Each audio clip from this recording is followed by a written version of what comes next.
Hello, everybody. I am so tired. I am way too tired. Let's get this thing situated. Okay.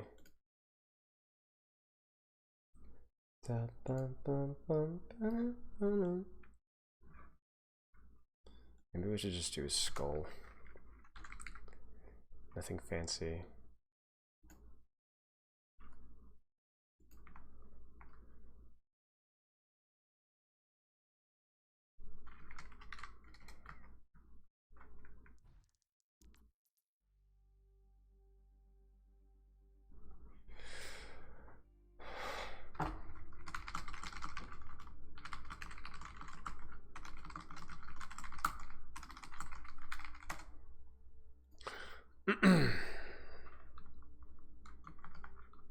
Hey, you're going.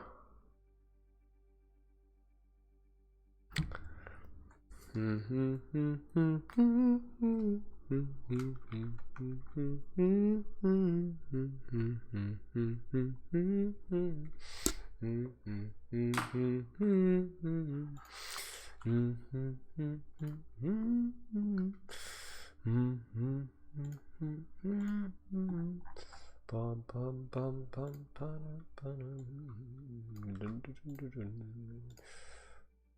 gonna ping my Discord really fast.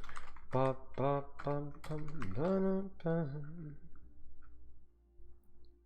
gonna use the same GIF for Discord as I did for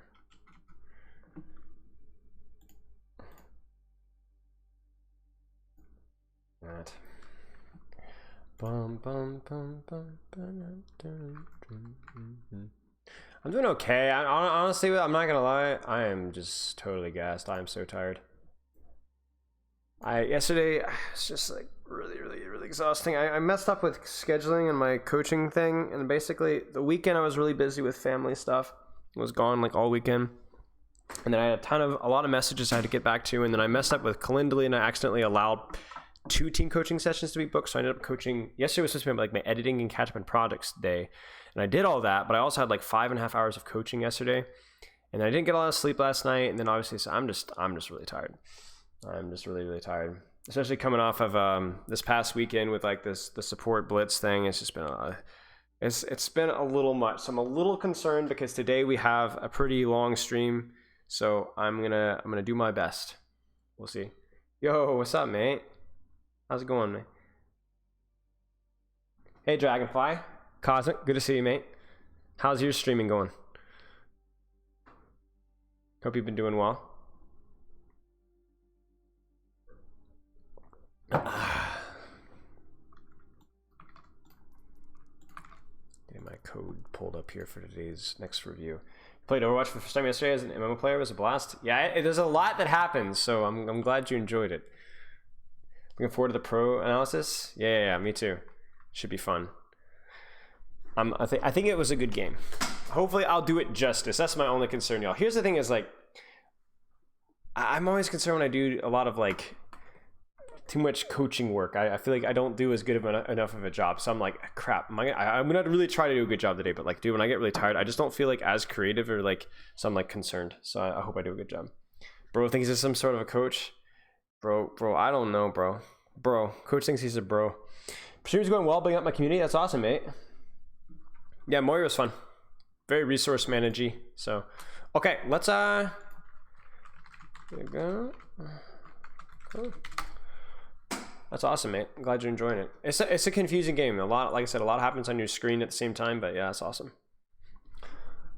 Hey, Nicole. How's it going? All right, let's jump into our call here. Hey, how's it going? Not too bad. How you doing? Doing all right. Sorry for the delay. I had to get streams started, and my previous 2 sessions ran a little over, but we should be good to go. Cool. Appreciate your patience. So, yeah.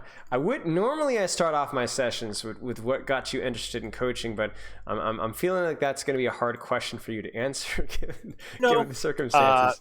No, actually, the reason we're here is because I was interested in coaching, and that's how she found out about it. So okay, makes sense. All right. So what are you hoping to get out of the session then? Sorry, I was trying to listen. In. No, you're good. Basically, just I guess big picture, probably better game sense, decision making. That's the biggest thing you can get out of coaching because I can, mechanics you gotta work on. Sure. For the most part on your own time. Obviously, having better game sense can help with aiming mechanics because you can predict where they're going to go. But anyway, that's the biggest thing. It's just like, am I thinking about the game correctly and making decisions correctly based on the information I have? Sure. Makes sense. Now, is the wife there? Yeah, unfortunately, I don't have a good speaker mic setup where she can. Yeah, so it's either I can talk to you with a headset or we can both listen and not talk. Hello. That's fine. It's fine. No pressure. No pressure at all. Okay. Looking through the forum here. So was a great email. I thought it was just delightful. And obviously she filled out the form too. So obviously everything is a major problem according to the form. No, I'm just messing. So we'll keep going. So break me down y'all's background with Overwatch here. When did y'all get started playing? I'm sure you guys got started at different times. So who started who? Oh, actually, so we met in Albuquerque once upon a time. We dated for a little bit. Big picture, I started playing Overwatch when it first came out. Yeah. We started dating, I think, around season 2 or 3. And we played occasionally, and then we both fell out of it. I played enough. I think I was playing with friends. I was playing a decent amount of comp. Yeah, and then we switched to PUBG at one point. We fell in love with battle royales, and I kind of walked away from Overwatch for a little bit because I usually play video games to play with friends, and most of my friends were playing battle royales. I didn't have too many close friends playing Overwatch, so Overwatch is way more fun with a team and friends and talking more together versus trying to figure out what your teammates are doing and trying to play with them. Sure. Okay, so, makes sense. And so then, what snuck you back in? Overwatch 2, 1 being free to play, so I've been trying to con my friends to play more and more here and there. So I do have a couple friends that play on and off. 2, I've been playing around a little bit more with PC. So we've been playing a lot of Apex Legends, and I'm trying to get better with keyboard and mouse. And I know a lot of people say it's hard to aim in Overwatch because character movement's a little more sporadic than Call of Duty will say. But coming from Apex Legends background, you're always tab strafing you. So and so and I understand the game a decent amount, especially if you're playing BAP. I can just sit back, kind of keep everything in front of me, and I can work on aim mechanics without having to worry about people getting third party in Apex Legends. Dealing with that stuff. Yeah, so, absolutely. Anyway. Okay, makes sense. All right. So how's that been since you've been back? So since Overwatch 2, what you played Baptiste. So I know you kind of described to me just there what appeals to you about Baptiste. Are there any other heroes that you've played in the past that you've tried that you enjoyed or you didn't enjoy? What kind of got you down the road to Baptiste specifically? I just think the versatility, I guess, of him. I think it's just the fun mental game of knowing when to damage, when to heal, and being able to play and skirt the lines of when do I need to use lamp, when do I need to use the shift, that kind of thing, and play basically the goal of Baptiste is do as much damage as possible while keeping your team alive. Right. So that's what's kind of fun about him is trying to skirt that line. Sure. Okay. Makes sense. Now, when your wife filled out the form, the hero pool is a little broader. I'm seeing Diva, Ryan, Soldier, Reaper, Echoes in. So you play this more as a social game. What heroes do you put serious time into, and percentage-wise here? Yep. Okay. So if I was actually going to focus and narrow down, support and tank are probably my 2 roles that I would play the most, especially if I'm PC because I don't have the hours to really click heads on DPS. But anyway, so Baptiste Zen, and I'm trying to branch into Ana. I'm trying to think of the other supports right now off the top of my head. Sorry, I'm getting back. No, you're good. You're good. But those are probably the 2 I play the most. Is probably Baptiste Zen. And then on tank, Diva's the one I've been playing the most just because she's the most fun. Zarya, I had a decent amount of time in Zarya, and actually Ball.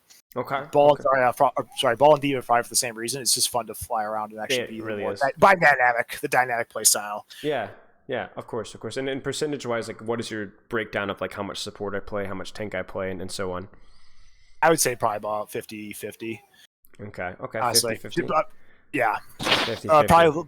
Probably still close a little more to the support side, but I'd say about 50-50 with some DPS started in here. Here and there when I just want to focus on damage. Okay. The wife has entered the chat, has entered my Twitch chat, so just be warned. Okay. Well, welcome. What do I call it? Is it the wife, or can I use another name? I don't know if we're using in-game names or not. Are you going Pugzilla now?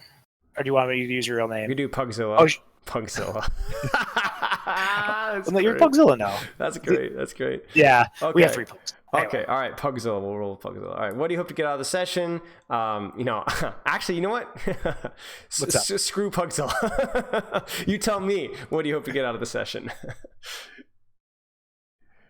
Oh, got you. Yeah. Yeah, she filled it out for you, so I want to know what you have to say, though. Yeah. No, I guess going back to what I said earlier, just getting better game sense. Maybe, I guess, I watched enough of your content and other people's content. I think, in general sense, I have a general sense of what you probably should be doing in most things. It's just there's probably like these certain situations where like, trying to use all the things I think I know about Overwatch, like this is probably the best spot to hold. This is the best thing I should be doing. Right. And that's probably the biggest thing is I feel like, and also I haven't self-VOD reviewed any of these either, so it's probably gonna be pretty obvious when we go back to a third-person view and I can see the entire map or my team's actually set up versus where I think they're set up. But do you anyway, that's probably much?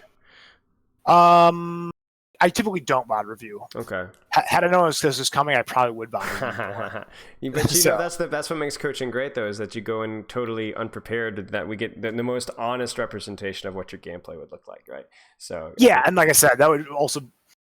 Who was it? Flats. I was watching a video by him. It was like these 2 kids are sitting there VOD reviewing each other, and they're both like silver. And it's like it's just the blind leading the blind. So I could VOD review, and there's other times where it's probably obvious what I'm doing wrong.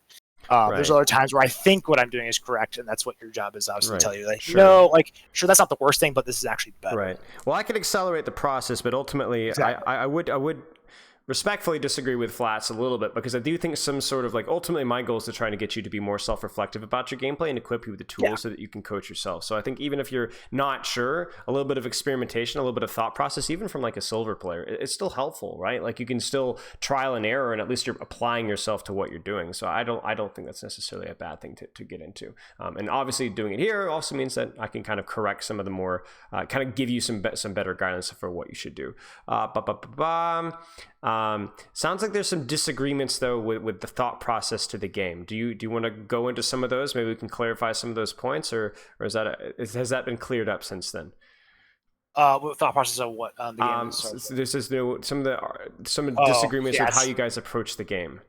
Oh, me and my wife, yeah. Yeah. Okay, yeah. So, all right. If you're ready for a cameo, she wants to hop in. Okay, all right. I'm ready. Okay with you. That's totally fine, of course. Okay, it's cool. Anyway, here you go. This is Pugzilla. Hello, Pugzilla. Hello. Hello, Pugzilla. I'm the reason I'm setting him up, obviously. Yes. Because we struggle to play together because we get into fights. And I have maneuvered myself into Plat 2 now from gold, but I guess Elo Heaven is real.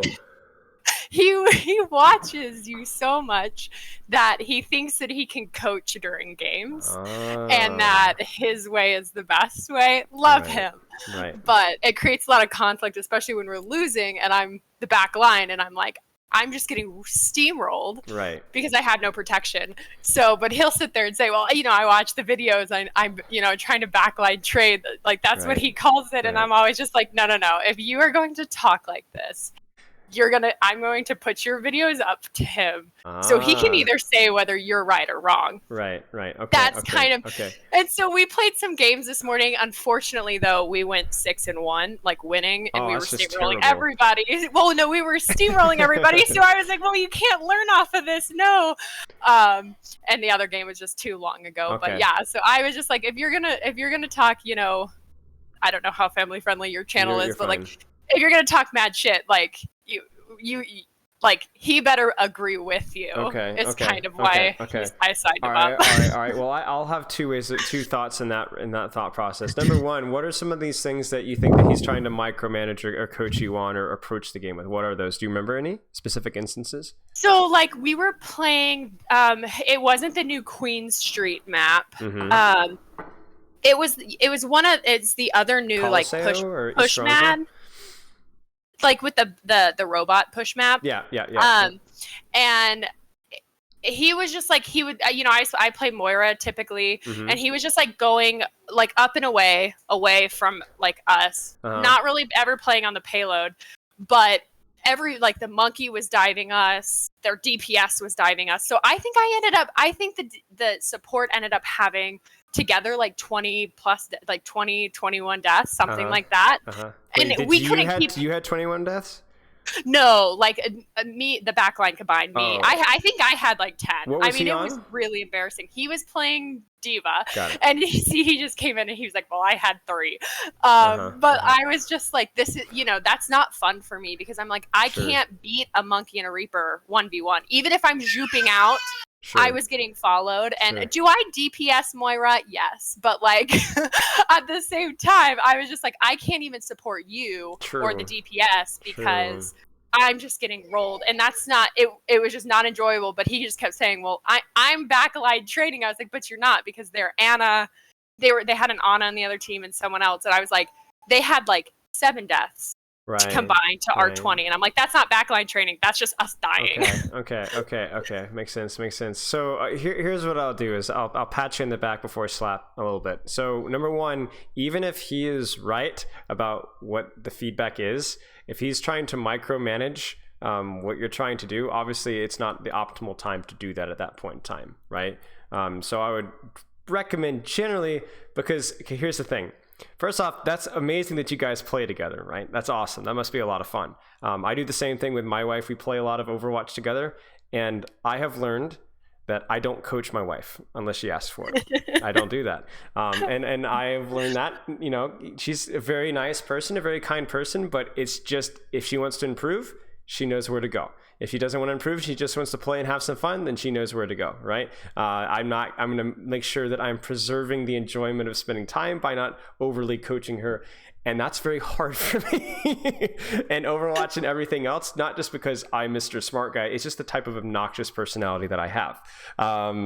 People that tend to want to improve themselves and better themselves have a hard time not sharing that knowledge with other people in a constructive manner. But obviously, it's not always super constructive. So some of it that gets kind of hard, as like he kind of explained. I had never touched anything outside of like a GameCube. Yeah.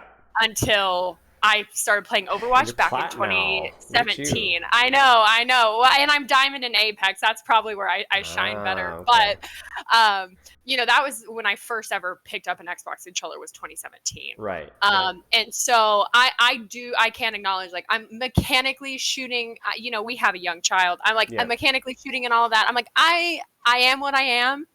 And to get better, I don't have the time. I don't have the effort. To do better at that. So it's like, do I acknowledge that I need more support from the rest of my team? Yes.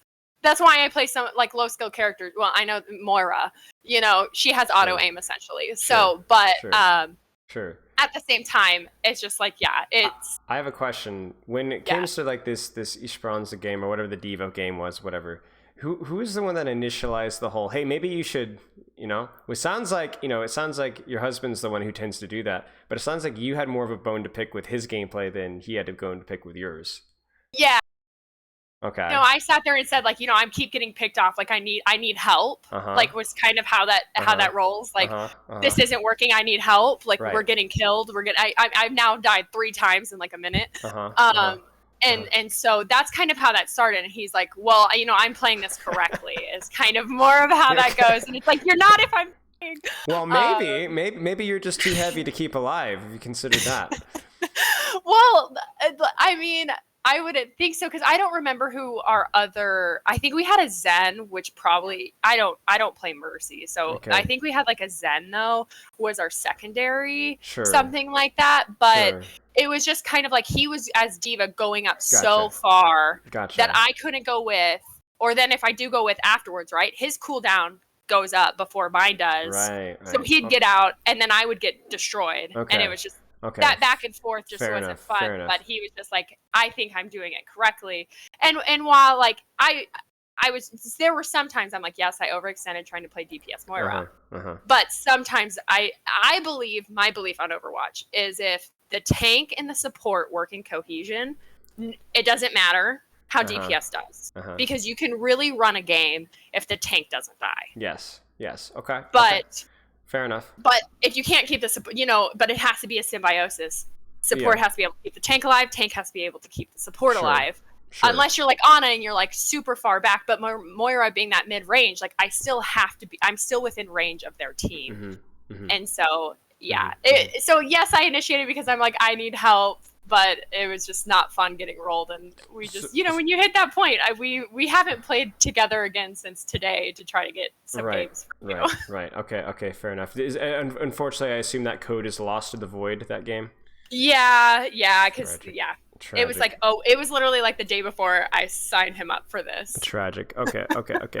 Makes sense. All right. Well, you guys did play together today, though, right? Yep, and he has one. Like I said, we rolled teams in 6 games. So we did play on Paradiso on the end, and we got absolutely clobbered. Okay. At the end. Okay. And so, but he had a very, very weak game that one, so we didn't know we didn't think that maybe that might not be a good one. As long as there's something of a competitive game. It sounds like I have one from Rialto, and it looks. The one from Rialto, I am not in. That's him just playing BAP. Oh, okay. Yeah. Well, the ones from today, there was not really. We were not. Tragic. Okay, that's fine. However you guys want to handle this, it doesn't really matter to me. But unfortunately, I may not be able to describe and fix what was happening on the push map that you described without. Oh, no, you're fine. Okay. That's just how we ended up here together. Yeah. Okay. Fair enough. All right, let's take a look here then. And I will put him back on. Okay. Thanks so much. You're very I'm welcome. I'm watching the stream. Okay, sounds good. All right, I'm back. Okay, you know, I can't even repeat some of the horrible things she was saying. I was yeah. Okay. Anyway. All right, let's go through the rest of the form here. So, what do you hope to get out of the session? Just understanding like better game sense, knowing what you need to be doing. Long-term, short-term goals with Overwatch here. In terms of rank, where would you like to be reasonably given the amount of time that you're playing? Reasonably, I think a high goal that is so possibly attainable would be more like maybe master. Okay. Tank or support. Okay. I think. Sure. I just started playing PC. I'm in Plat. Yeah. For both of them. So like. Yep. Fair enough. Okay. So if if actually my aim mechanics actually grow with my game sense, I could if I get the Plat fairly easy with like 100 hours total on PC, then maybe master. Okay. So anyway. Okay, makes sense. And then what is your, I hate using this term, but training schedule like? Like how much on average do you play per week, per day? And then how does that, obviously we already talked about your split with tank and support, but what does that generally look like? With Overwatch specifically, probably 6 hours a week would probably be a fairly 6 hours. Reasonable. Yeah, which is not much, obviously. No, but a couple hours a day, a couple days a week. Okay. Because me and the wife have to trade between. Yeah, of course. Chores and baby and 6 hours a week. All that fun stuff. I don't know if you can get to masters from that. We could maybe get you to diamond. We could maybe get you to diamond. Maybe. Yeah, Let's just focus on getting you better from where you're at right now, because whatever you're doing right now is enough to get you to what mid plat. Yeah, above mid plat.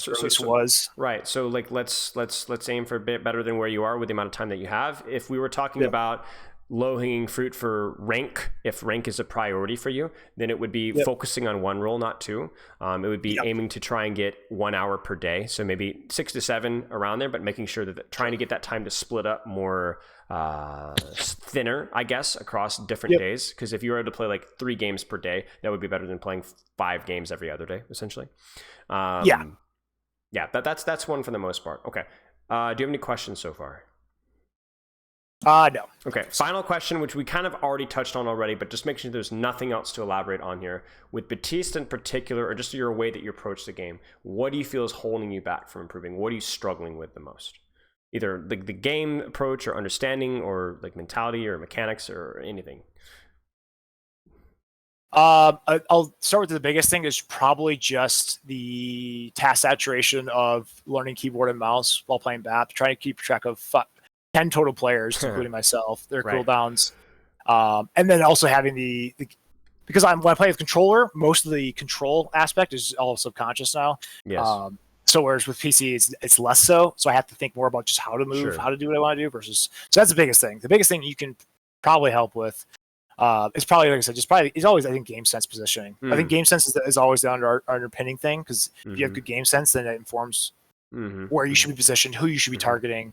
Which cooldowns you should be using. So I think that's the biggest thing. If you could always, I guess, maximize a stat on every Overwatch player, you'd always maximize probably game sense first. Yeah. Especially for tanks, even more source of supports, and yeah. DPS still need it. So yeah, anyway. Makes sense. Yeah. Okay. And then, do you know what your DPI and sensitivity is in game on PC?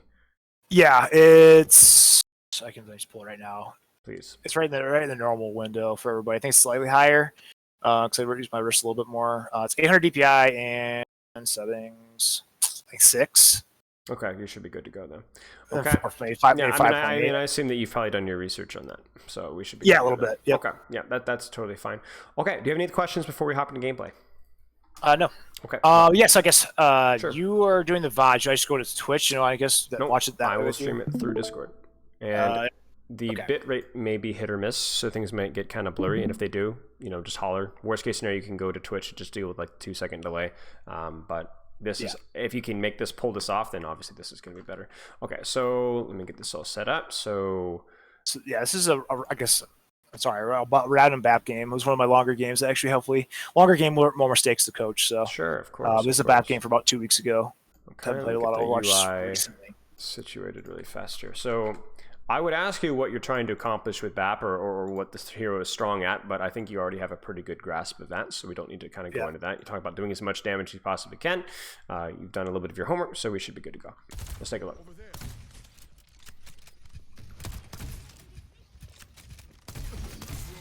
How's the volume for you? A little quiet, a little loud? Quiet. The bit rates, yeah, pretty bad. Worst case scenario, you can just go to Twitch stream. Just let me know if you do, and I'll stop streaming. Yeah, is there anything I can do on my end to make it better or no? Unfortunately, no. It's just on Discord's end. Oh, okay. You transitioning over? Yeah, I'll just transition over. I'll stop. There's no guarantee this is gonna fix anytime. Okay, so I'll delay my questions then, knowing them. All right, putting some pressure out. So, okay, good damage. Unfortunately, your soldier dies. That's not really on him. Be careful with lamps like this. I think lamp in general, in most circumstances, is something that you can use reactively most of the time. Very rarely do you need to actually preemptively lamp. So this one is obviously really completely unnecessary.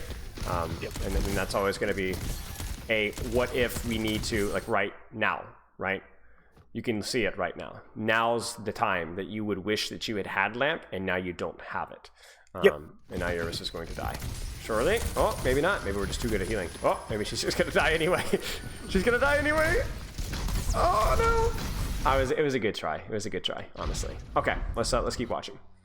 So because we have so much footage, I want to try and kind of move at a brisk pace because we have a lot of codes to go over. So we can get a lot of footage in here.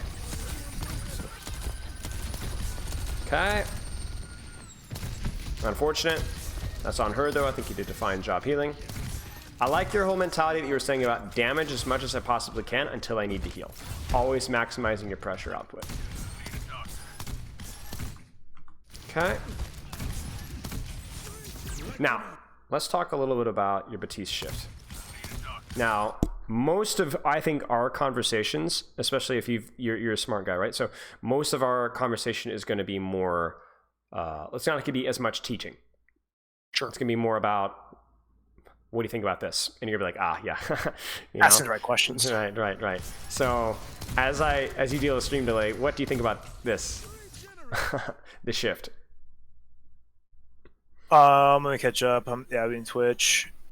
Okay, so I watched one of your BAP videos not too long ago. So big picture, there's no real pressure, just Orion holding his shield. Right. And if his rest of his team was on that corner, all applying pressure, and just say having multiple targets to heal, I can just shift and then focus the one who's getting the most pressure. But since nobody's really taking damage, I should maybe can sit on payload, just focus on healing everybody or getting people mostly topped off before applying pressure to the Orion shield. Right, exactly.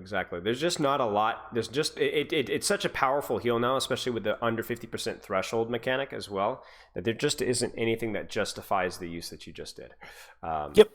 Just doesn't justify it.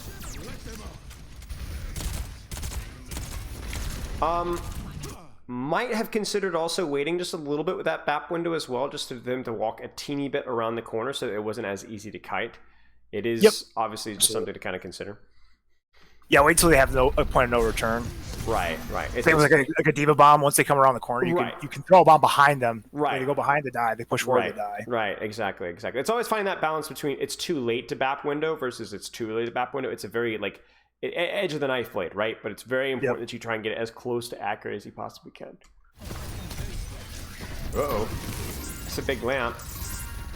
But I don't think it's gonna matter. Just a little bit too close to the Mei. Let's keep going.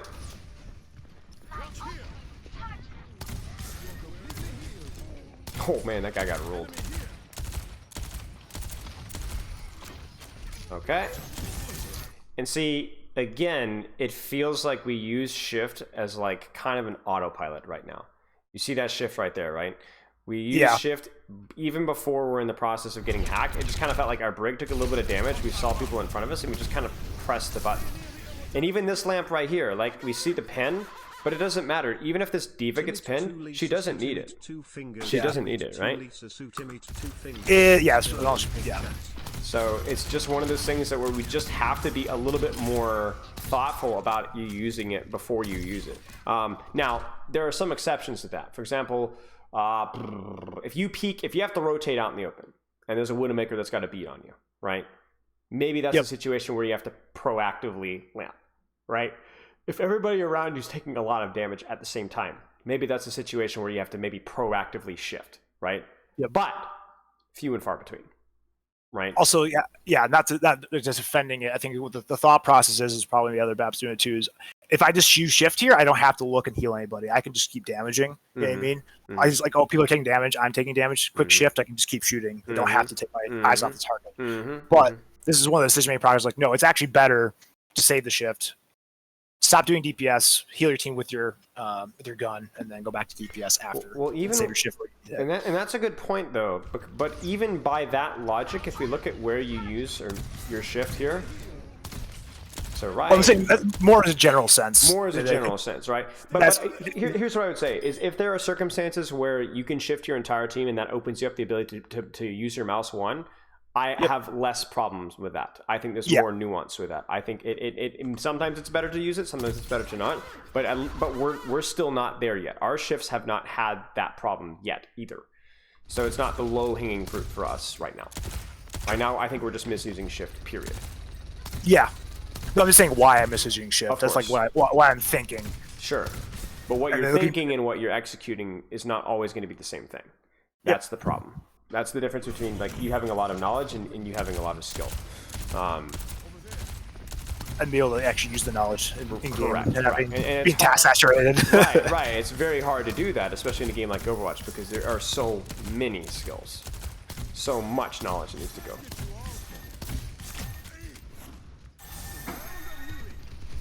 So here, maybe I could probably be closer to cart because I think I'm probably out of my effective range. Well, and then just jump backwards. Sure. This is one of the times, like, should I be farther forward? Sure.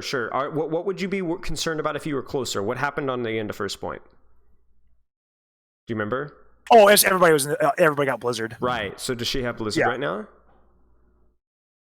Oh, sorry, Twitch chat but probably haven't seen her use it in a while. Right. So she's getting close to. Yeah. You're probably assuming that she probably has it, so maybe that influences your positioning a little bit here. Same thing with. They're also playing Reinhardt. Yeah, right? I don't want to be ever close to a Reinhardt. Right. So I don't think there's a problem here. Are you outside of your effective shift range? Yes, but to get in your effective shift range, you would have to give up something else, and I'm not so sure that I'm comfortable with that. No, this is one of the times where like, how much more could I get away with pushing myself? Correct. Because it's like if I was on the cart right now while they're still at the other end of the bridge, I could be at the backside of cart or somewhere I actually have LOS. And as they move up, basically I'm on the end of a stick. As the Ryan moves forward, it pushes me back, kind of thing, to the point where now I have to jump back up. But if you're saying this is a good position to be in, just like taking into account that you're going to do less damage because you're outside of your effective gun range. That's fine. I mean, I'm okay with what you did there. If you're like what you were saying, if like I push up a little bit, but then as they walk forward, I back up to the next corner. I'm okay with that. That's fine. Okay, I just have the jump boots, so I could be behind cart or I'm sitting on top of cart, shooting over top of it. As Ryan pushes up, I jump back to this position, basically. Works for me. Also, check this. You get shot by Mayicicle, you walk from cover, and there's her shift. Oh, to heal myself. Yeah, yeah. Just for 75 it's HP, heavy. you would already be at like 150 HP, 155 at this point in time, peaking this just from passive heal at this point in time. Just something to kind of keep in mind. Agreed. I like the damage. Maybe a little early in the lamp there, but I mean, I think it's like, oh shoot, that guy's pinning in. You know, he's going to try and pin somebody. I can understand that one a little bit more. But we die because we didn't have shift. Yeah. Right. You know, and you're going to see fights where you're like, oh, I could have, I didn't get punished for using shift there. But there are going to be fights where you do. And as you saw there, this is almost like, this could be a fight losing mistake because you're coming back from spawn. So always better to build good habits, whether they get punished or not. Yeah. Always do the right thing at the right time. You'll win more games that way. Yep. 100%. Sometimes the right play gets punished. Now, this is a really tricky one. I want you to watch carefully. What's the issue with this lamp right here? Probably, like catch up with, okay. Each too easy to be shot. Right. Do you need to lamp right now on the D.Va? Well, the answer's probably not. I could probably, just obviously focus on healing her there. Sure. And then either wait till she gets crit, wait till she gets pinned, and then decide from there, right? Or just you can see like 4 people are focusing her. Right. Because she's about to be crit. Yeah, just give it a second, right? Min-max that value, right? Yep. Okay. The shift is good. The healing and damage is good. Turn our attention back on here.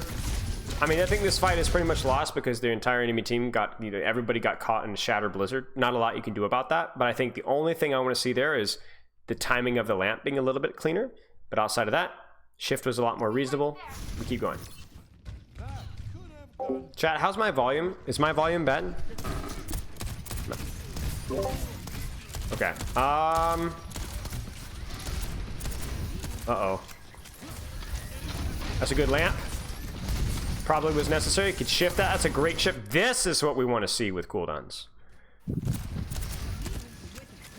You see this? We lamp off of the Nano Ryan because essentially we're one swing away from him killing people. I mean, I can tell you right there, if you do not lamp this, I think your D.Va and your Brig potentially could have died there. Okay? Yep. Perfect. All right. We keep going. Then you don't shift. You heal. Then as he gets close, shift there. And then bam, your Brig is immediately full HP. Could have probably squeezed in a couple of heals in your D.Va there while you were damaging, you know the weave tech, of course. So I think that was a good opportunity to kind of do a little bit more weaving there. But honestly, really, really nice. That was clutch. Oh, nice, nicely done. That was sick. Okay, let's keep going. See, even like this, it doesn't matter because the fight's over. But you see the shift on the D.Va, right? Yep. The fight's over. It doesn't really matter because I'm sure you're going to get it by the time something actually happens. But it's a little bit of like a yellow flag that sometimes you just kind of push the button, you know? I don't like that habit, you know? As soon as anything takes any damage, we just have a tendency to kind of press shift and it'd be like, well, did we need to use that? I mean, we're going to have it by the time the fight actually starts, but it's just something to kind of keep an eye on. Yeah, there's no guarantee that if you would ask me, like, did I need to use it? Like, right. No. Would I have said no, but I know I'm going to get it back. Right. Exactly. That every time my pinky's about to hit shift, I should be asking that question. Yeah. This one is tricky for me because you're 100 HP, so, you know, shoulda, coulda, woulda. I'm not really sure here. This one at least makes a little bit more sense with your shift because you're so low. And actually, this lamp is also fairly reasonable as well. Because you were, were you reloading? Oh, yeah. Okay, here's something for you. What's up? Toy with this setting. It's going to be a little bit uncomfortable at first, but turn off automatic reload. Oh, yeah, I did turn that off, and yeah.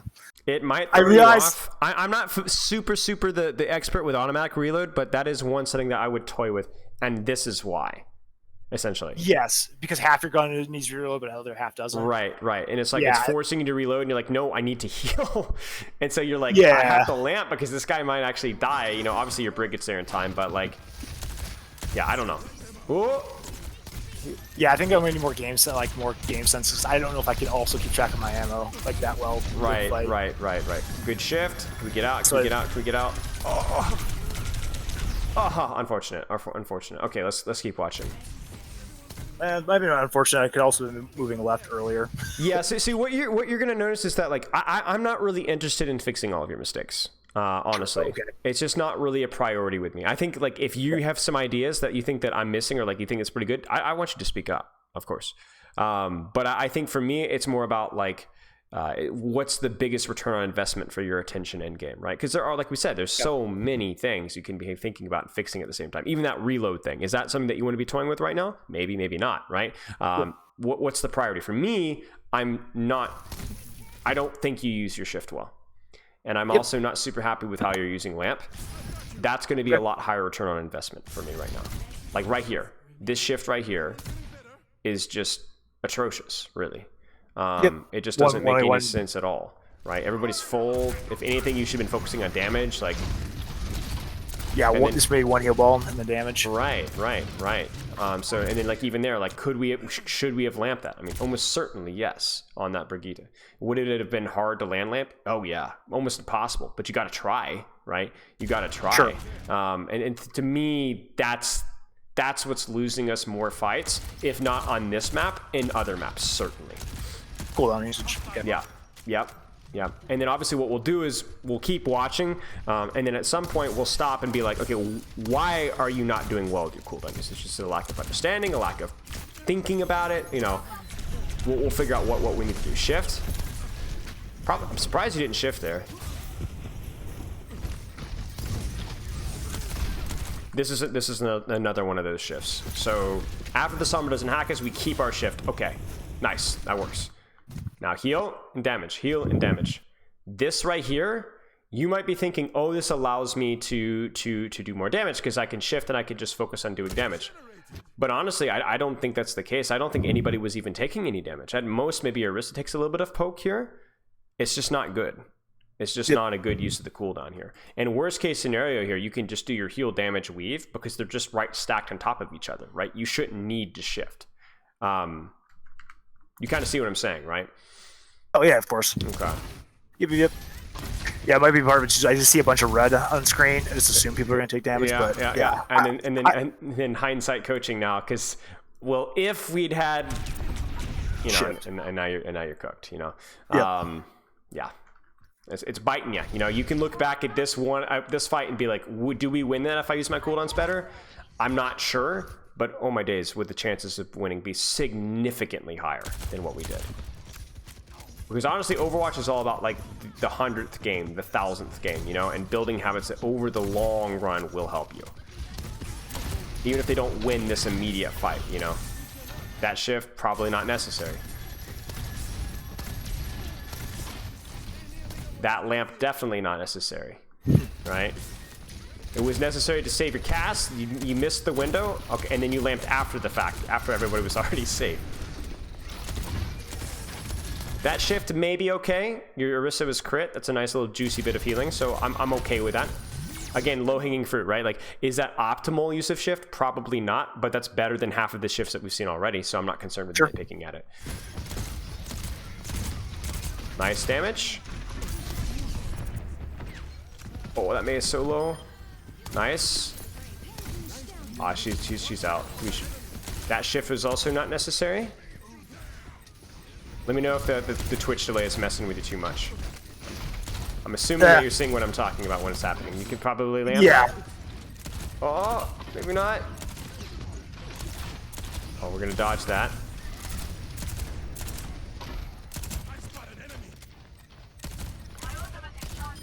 Nice. We get the Rhine. Probably a little early on the lamp on the soldier there. Because again, there's not going to be any burst there, and then he dies anyway. Yeah, okay. So what are you seeing so far? I think it's been pretty, I wouldn't say one-dimensional, but pretty two-dimensional. I guess taking just one step farther, I guess, than your question is, yeah, maybe next games try to see, at the risk of maybe losing maybe another game or two here and there, is trying to see how much I can just heal without using shift, and like Sure. how much can I use my positioning slash I guess positioning and just movement to let my passive do most of the healing on me, using less on myself, and see how much I can heal on others. Right. Without using shift until I go, oh crap, this is a huge fight. Yeah, absolutely. I mean, I think you can even look at, I would even say at least half of our wasted shifts, and it wasn't even like, oh, you could have just healed that. Some of those, there just wasn't any healing to be done at all, and yet you still pressed shift. It's like you heard bullets and you just pressed shift without actually even thinking about if anybody even needed the healing in the first place. Some of these, it was like everybody was basically full. You didn't even need to heal at all, much less even use your shift forward. Those are the especially egregious ones that I think need to be addressed, I think. Sure. Okay. And like you said, maybe it slows you down a little bit. Maybe we lose more games while we're trying to kind of theory craft this a little bit, but I think it's really important that you're able to kind of figure this one out. Just the fact that you have your shift also means that you can play a little bit more aggressively because you have that get out of jail free card, right? So if you want to be doing more damage, you kind of need your shift to be able to take those more aggressive positions. So if you waste your shift, now you have to play more passively. Well, I don't want you to play more passively. I want you to play aggressively, looking for opportunities to do damage. But if you keep screwing up your shift, then either you're going to keep dying or you're going to have to back off a lot and you're not going to miss opportunities to actually use your aim. That's what we want to avoid. Okay. Lamp to an extent as well. I think putting a little bit of thought on that, but I would caution you against trying to fix both at the same time. I think lamp is one of those skills that is really, really hard to use. So just give that one all its own attention at some point in time. Sure. Yeah. Okay. Do you have any questions so far? No, I think it's all pretty straightforward. Okay. Yep. I agree. I think this has been a very straightforward review. Now, if anything comes up where we talked about game sense, right? Well, we've not really talked about game sense, have we? Maybe a little bit of the ult tracking with the May ult and using that to adjust your positioning and like the shatter, but we haven't really talked much about game sense. So if you have any questions on that come up, you let me know. No, and I think maybe my game sense is broader than yours, because I would say just the shift usage and the lamp usage is all just like, that's all game sense. Like, okay. The person's getting pinned, but how much health do they have right now? Sure. How much health they would have when they get hit, like that D.Va get hits against the wall? Sure. Like you said, I didn't need it there. And looking back, yes, it was only the Rhine. Probably in hindsight, I didn't know it was only the Rhine. I figured the Rhine plus other people were going to shoot her. She needs lamp because I can't out heal Rhine plus other people. Sure. But in hindsight, now it's like, oh, it's just the Rhine.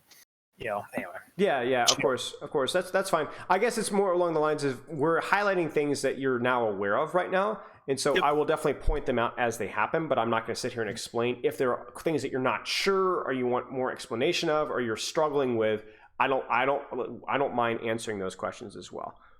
Of course. Yeah, I'll make comments or ask questions here and there, and you can, like you said, because of the bot lag. Of course. Either engage or you just say agreed. Right. Shift. The Brig's crit, but she's behind a wall. She's fine. Yep.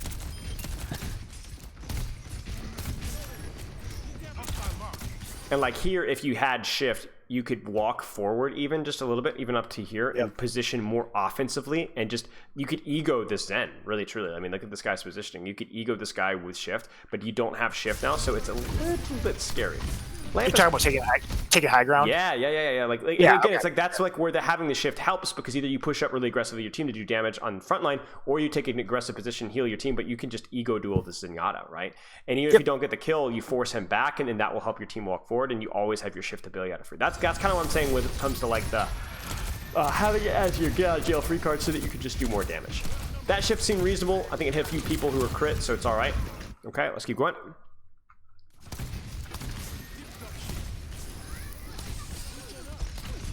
Again, it's just like there's just like a psychological trigger. You see damage, you immediately press shift. Right here, obviously, lamp would have been more helpful. And then also, if you were to shift, it would be now, right? With what you can see on the screen. Yep. Right. This is when except as a D.Va. I think also you need to keep in mind your shift range as well. I'm actually gonna pause this really quick because I think you're overestimating the range that it has. And I'm not like 5 centimeters. Yeah, it's really tight. Give me a sec. It is Yeah, something I was noticing when I was watching. You think you were reviewing like the brawl comps, and the Bap's like inside the team. Right. Not always smart, but that does mean that kind of changes how you use shift, where it's like actually more selfless. You see how it caught that bot, but not the other bot, right? This is like the maximum range. Yep. So what this means is more often than not is like, unless you happen to have your teammates on top of you, honestly, shift is more of a selfish goal than it is anything else. I'm not gonna lie with you. It's more selfless than or selfish. Like good Baps playing with good teams, I end up using it more to enable their own plays than to Right. And just the nature of like the way the fights get set up is people are going to be split a lot and so on. If you have good DPS, they're taking off angles. Right. Do you want to keep looking at this VOD, or do you want to look at another replay code? Not all mine. What's up? No, well, we go to the next one, I guess, because this one we did do pretty well, but I'm playing D.Va, so it's a different character at least. Sure. Well, I mean, okay. Do you want more coaching or information on D.Va? I don't want to. What do you want? This is your review. I think it'd be probably slightly more helpful, because if we did another bad, you should probably just make fun of my shifts a little bit more. Pugzilla. Yeah, that's true. So, which I get that. Those are two big things. Like, that's enough probably for Sure. I agree. So once I figure that out, maybe I'll call you some other time. Yeah. Okay, let's work on thinking / putting attention into your shifts. Is it needed for selfish or selfless reasons? Are people taking serious damage? And then for your lamps, just thinking ahead of time what it might be needed for. Just like looking at the comp, right? Playing against Reinhardt. Right. And then working on not just using it to use it. Sometimes they're worse, sometimes just kind of throwing it to use it, right? So we need to work on I'm just being lazy. Right. I'm so tempted to just review Pugzilla. Just talking all that trash, but no. All right, so D.Va here. Okay.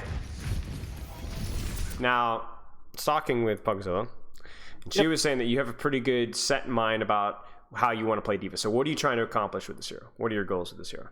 I mean, she plays pretty differently against, I think, the tank matches, as far as I understand. Sometimes you'll have to be a little more defensive. You can't fly away from your team as much. Like, you're playing against Monkey, I'd probably be more 60-40 on like staying somewhat near my team, and unless I see an obvious opportunity that's close by where I could go punish like a support or DPS out of play, while also not being completely out of play when the Monkey decides to dive. That I'd probably let it play a little closer. But the biggest thing with D.Va is I'm trying to, I guess, just open up angles. Like here, I think this game I'm going to walk down the hallway here and just poke my head out the other window just to make sure that they have to look somewhere else. It's not all you're all looking down the same window, and then just kind of sitting back, waiting for opportunities. Like, they're out of position, I can punish that without dying, kill them quick, come back at heals, and then just reset. Just looking for DPS and supports out of position primarily to punish, and or if I can't do that, they're playing too tight, then just go to different spots on the map to open up up new angles. And Yep, absolutely. I mean, you look at their composition, like, you need to get pressure on that Junkrat, that Zenyatta, that Bastion, even if it's just full matrixing them when your team is rotating, because this is a lot of damage, right? You need to be able to control those guys. A pretty high damage poke comp. Yeah. Yep, so you have to just cover, wait for cooldowns to go away. All of D.Va, so much of D.Va is about staging for better pressure on those guys without compromising a lot of HP. So looking at where they're positioned right now, where could you be? Where could you move to? Like I said, I think I'm going to move down to the right here pretty quickly down that. So you're going to go down here? Yeah, to the next door. Yeah, this works for me. Here's another question. What if you flew to up here? Oh, flew over the top?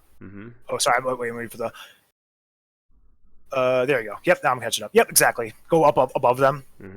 Gives you cover, right? You can LOS, you have your supports LOS, and then you can also, again, distract and pressure. And the other thing it allows you to kind of skip the Sigma just a little bit, right?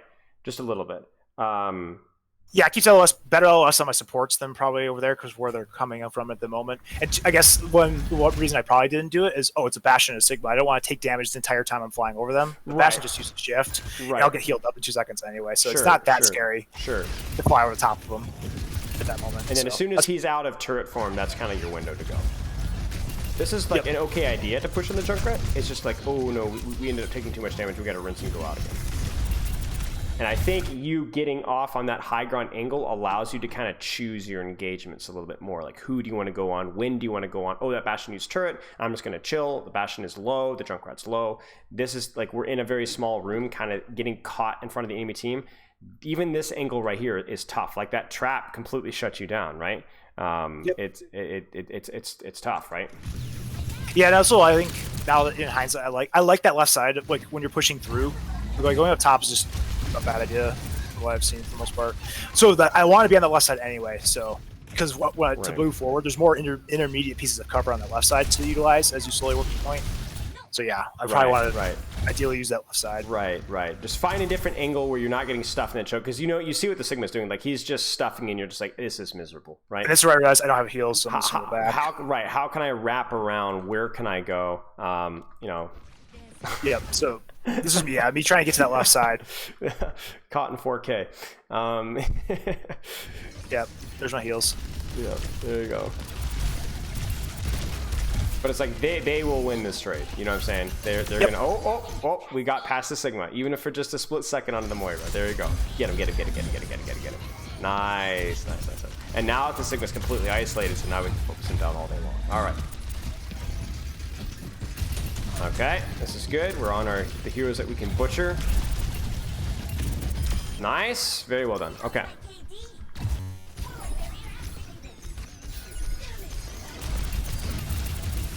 Good. Now, this is the tricky part, okay? So you're looking at this here. He's popping Flux. Yep. I don't think you worry about this. I don't think you can do anything about this. I really don't. Yeah. I think my a goal is D.Va. A lot of times maybe I just hear an ult and I'm trying to shut it down. But... Right. But it's like playing to your strengths when you're doing things, right? This is just not, unless this guy is literally 1 HP, it just doesn't matter, right? You follow up on the Moira, right? Or put your attention on just shooting the Sigma from the floor and make sure that you matrix the guys once they get slammed, right? So follow-up damage to finish. Right. Where's the Junkrat? Where's the Bastion? That's another question I've read. Now they're in spawn right now, but you need to make sure, because they might be taking this flank here and they might kill your Bastion, or they might kill you, so just kind of like, it's like just screw this guy. You actually walk into the Flux because of that. Oh no! Wait, do we get her? Nice. Okay. So it's always it's like being that kind of like a fat tracer in a way, where like you're taking different angles, you're taking looking to distract the enemy team, you're looking to try and get onto targets that you're good at 1v1ing and trying to peel as necessary. But you generally, like, you see Sigma, I see Reinhardt, I see Ramatra, I see Zarya. I just, unless it's like a Winston, right? Like you were saying earlier, there's just not a lot of tanks that, unless they're completely feeding, that I really want to be matching toe-to-toe. I just want to be a nuisance. Like, even this right here is like, it's okay, because we were able to find a different angle to the Bastion. But this right here, you got to be really careful about how far you go in here. Because even just though you're like, oh, we're up a few, right? So I'm going to push. But if you push it to a Sigma shield, maybe he trades HP better than you. I mean, look at that. You actually had to back off. Yep. My goal was just to try to get the Moira. Right, I was trying to get past him. Right. So this was like a 5v2 at that. In that specific instance, it was a 5v2. Right, watch this, though. If you're trying to get the Moira, go up here. I know you're on stream. Up around. Yeah. And then drop here. I mean, this is why high ground's good for D.Va. It's not just like, oh, high ground's good for soldiers, because like it's good because of what it allows you to do and who you're allowed to access because you use it. Well, it's the same as monkeys. Like, you get to stage without using your cooldowns. Right, exactly. I could just drop down, kill her, then use my fly to get out. Right. And with hindsight, with knowing what actually happens, watch what would have happened from this position. So you go high ground now. No, all piled up. And look who's here. Oh, Mercy. And Junkrat. Do you see this? He just deposits, and you're gonna set yourself up accidentally for kills like this. I mean, that's why you have mobility, right? That's why they gave it to you, to balance things out. It allows you to kind of choose your battles. But like even here, like even though you're pursuing staggers, it still feels bad. Yeah. So I was walking back. Yeah, to that first one. I think I should realize I wasn't probably going to kill the Moira anyway, so I might as well go for position. Sure. Like, she probably had Fade, Right. She's so deep that I shouldn't even try for it because sure. the likelihood of success is so low. Right. Just go for position. Right. I really like what you're doing to this Bastion though. So you're kind of peeling off your Bastion and ult, and then their Bastion takes like the top right position. I know you're a little bit on stream today, but that's really, really good. You completely like look at this from his perspective. Look at how frustrating this is. Oh, I got this guy. Like, Pugzill's dead, right? Or hey, no, boom, knock him back, right? And he takes damage. He goes back out again to do more damage. Oh, I'm gonna kill Pugzill. I'm almost there. And then nope, bang, right? That's what your hero's good at. You're good in that matchup. You're good on that angle. Clear the guy out. Either he dies or he has to disengage. That was really good. And then from here you go, oh, I see Moira and Sigma. I'm going for Moira, not Sigma. Totally fine. And that Moira's gonna die now. And she can't even heal your tank. She can't even heal your tank. Eventually Moira will die. Yeah. I mean, it's still good value though, right? That Sigma gets 0 healing. That's more damage than you'd ever do to Sigma. It's from the healing that you're denying. All right. Just real mechanics. She dies sooner. I can focus. I mean, yeah. I think honestly, I don't think your mechanics are that bad. I'm gonna be honest. Like, especially this is actually a controller game. Oh, this is a controller game. Oh, yeah. Grace wanted to play with me, so. Well, did you play? Well, your Baptiste. That was on PC. I'm pretty sure. Your mechanics weren't that bad either, so you're fine. Now, where should you be? So right now, what I first need to do is turn around and see where the rest of my team's at, and see if I could, because I'm gonna go to the right window and see. I need to see if that's a good idea or not. Because you're thinking, let's push staggers here, but the irony here is this is actually not a stagger chase, because if you have 2 people on cart, then even though there's only 3 members of them alive, there's only 3 members of you guys chasing, so it's actually an even fight. I don't think I'm trying to go for staggers per se. I'm just trying to slow them down. If I'm in that right window, they're not just going to run to my team. They're going to keep looking at me. I'm going to pop out, do a little damage, matrix, pop out, do a little damage, matrix, pop out. Sure, and then makes sense. Wait for my team to catch up. Sure.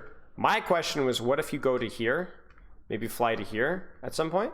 High ground, I'm guessing. Right. Yeah. You guessed correctly. Yeah, go up above them. Then this gives you the option to either peel or to just drop and kill. Once again, right side of that pillar has LOS to my healers. Yeah.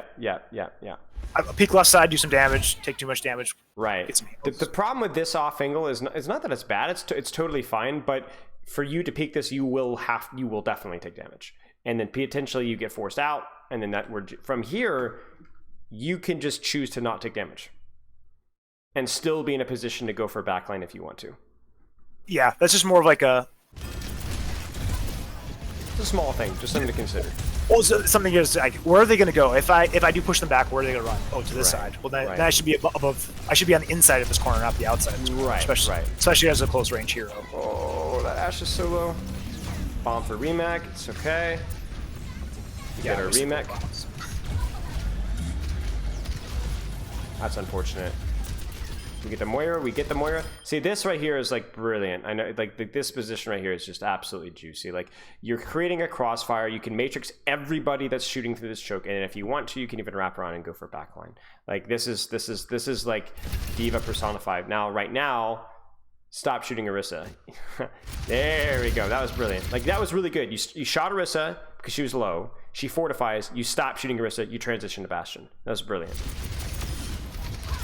Now we shoot Orisa because she's low again, fortifies up, we just cap. Wait. Nice. Nicely done. Okay. Let's do you want to watch 1 or 2 more fights? You got time for it? Yeah. All right. Let's do it up. We're on your time.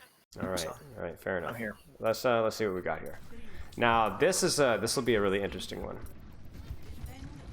You start defenders, you get to kind of choose your fights, right? Now we're already down 1. Yeah, because the junk pushes up. That's why I was trying to ping defend. Like, please come back over here. Please come back over here. Right. Now, what you're doing now is okay as long as you don't take too much damage.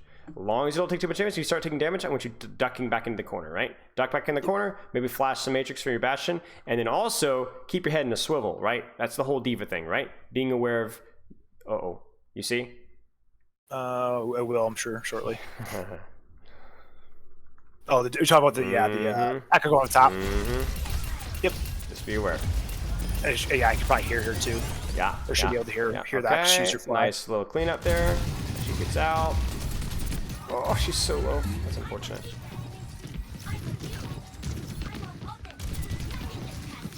up them when I needed to. Yeah, that's good, that's good. Uh-oh, Junkrat Bastion, the battle of the century. Yeah. Huh. One spam hero versus another spam hero. Okay. Oh! Oh, what happened? And this is how it ends. All this drama, you know? And it's lost because the guy just walks into a trap. Oh, dear. Anticlimactic.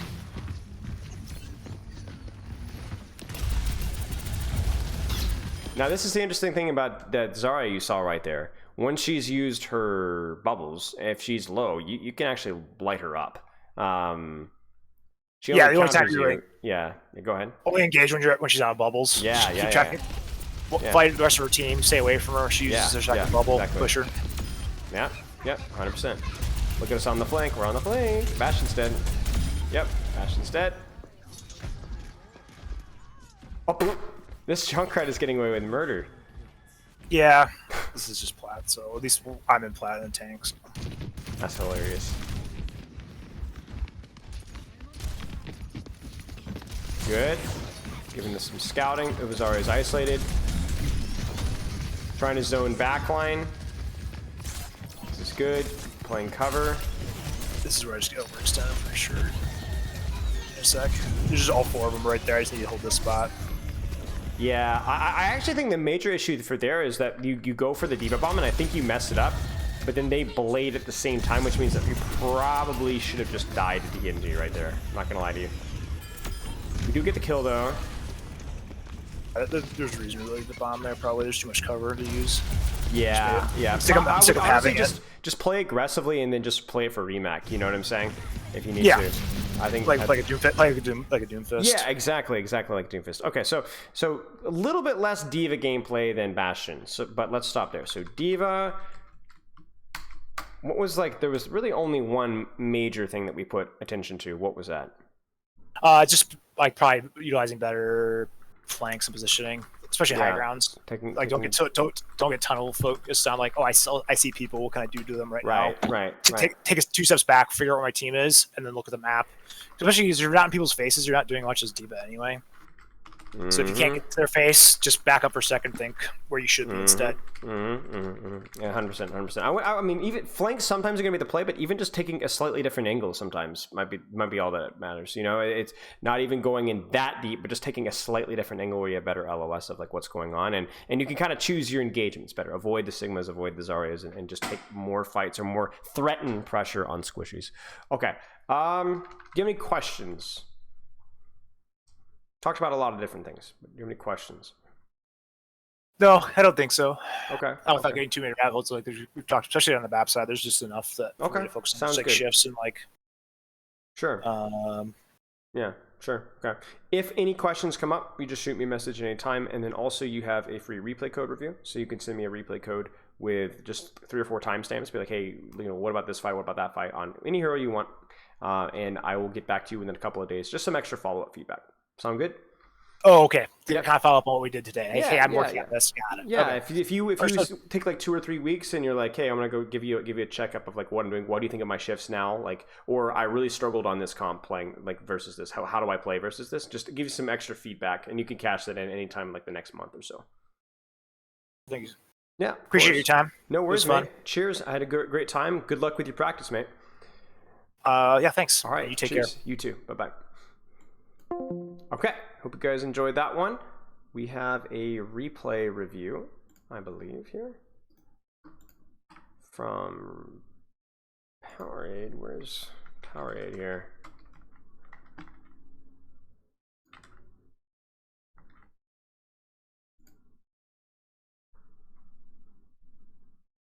Now, I haven't reacted to it yet. I haven't seen it just yet.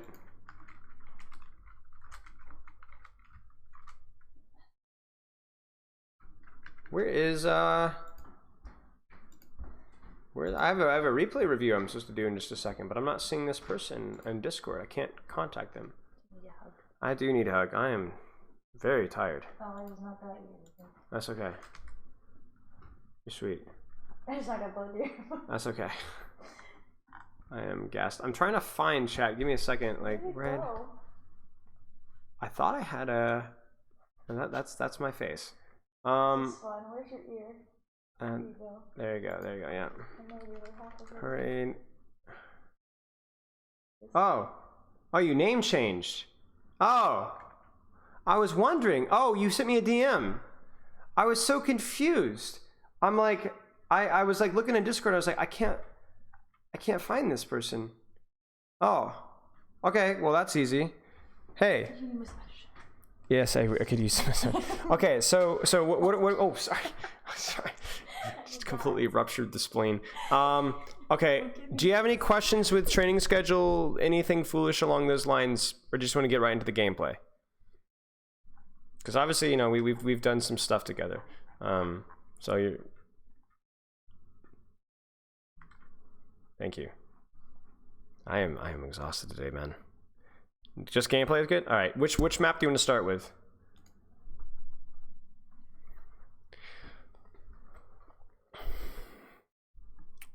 Grandmaster.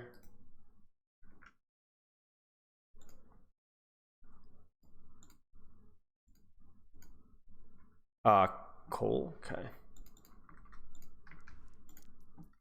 Colosseo. Seo. Please stop. They need to do a colonoscopy in Colosseo. All right, guys. You are too tired. Stop talking. All right, y'all. Stop talking. Need to remove that. Yeah, they released a new gameplay trailer. All right, we might have to check that out in a little bit. I All saw right. something. Wait. Why am I blinking? You're tired. What did we work at? Yeah, we worked at Queen. Okay, so we're looking more at Queen. How's the Queen going? Just hit GM1 last night, Junkerqueen on. How's it going? You were the Oasis guy in Antarctic, right? We talked about like a lot of the dive staging. It's been a while, mate. It's not been that long actually. It's been like less than a month. it's been 7 years in coaching years. Tough mechanics are difficult. Right. But you hit GM1, so you're doing something right. Playing a lot of DPS? Oh, okay. Thoughts on Lifeweaver? I will check it after this review's done. I should have time. All right. Well, let's take a look. Do you have anything in particular that you want me to look at? Do you have any questions at like cooldown usage, staging, matchup? This is a scrim, right? Yeah. Yeah, okay. Anything specific you want me to look at here? Hey. Well, what do you want as an that was an in-depth coaching session, mate. This is a 30-minute review right now, though. Okay. Hey, Jonna. All right, let's take a look. So, just in general, yeah, this is going to be a tough one. The matchup is definitely a very high impact one for you, but also like high risk, high reward. Like I look at their comp and I'm like, you can do so much, but also if you mess up, you are cooked, man. Like you are absolutely ruined. So I think, yeah, no problem. So for you, it's going to be about like, what's the highest return on investment versus their composition. And it's probably doing what you're doing right now, but obviously that actually needs to hit. The shout being delayed. Okay, I'm trying to keep track of like what's going on here. So we lose our Cassidy. That's a good knife. Forcing that is really good. I really like our greed with our shout as well.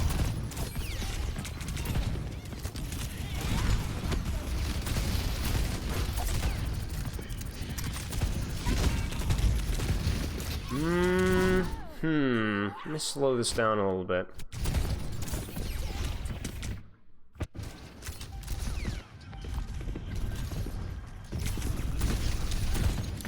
I mean, to be honest with you, okay, so this is a couple of things here.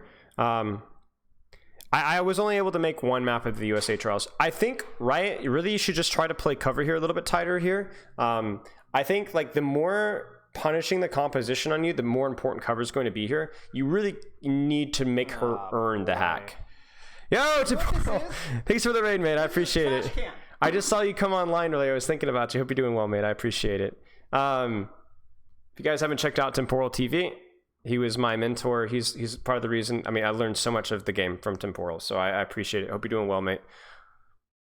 Hope your collegiate coaching is going well. We're doing a little bit of a VOD review, and then we're gonna get into some collabs later, some new hero reaction, and so on.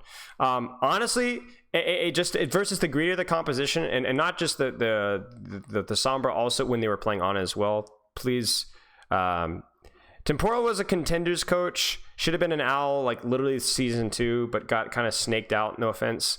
Honestly, now he's old and washed.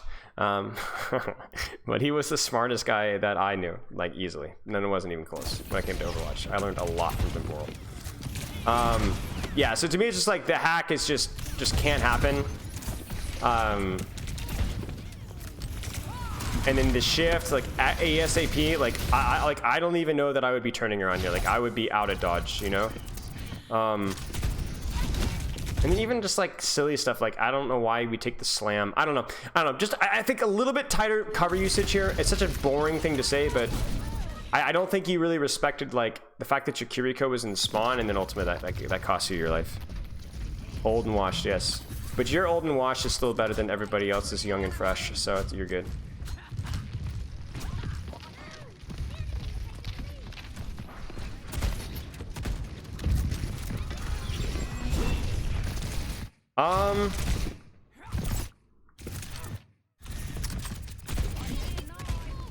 I'm not gonna lie to you.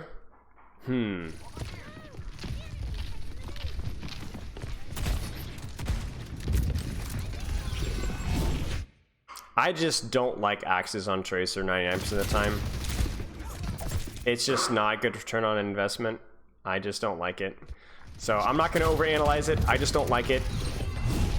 I think it would have been a lot better here to like actually create, just to save it, you know?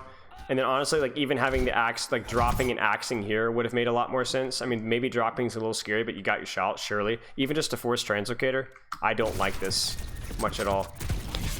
Now some of you guys in chat, you have to understand that I've worked with Riot for a little bit, so I'm gonna be a little bit more straightforward with Riot than I would be with the average person. So I'm gonna say it like it is, guys. You know, I'm just real like that. Okay. Sure. Nice.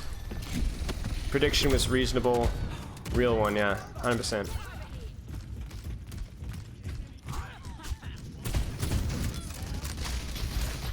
Oh, come on now. You're better than that. Cover, cover, cover, cover. Don't get hacked. Don't get hacked. Don't get hacked.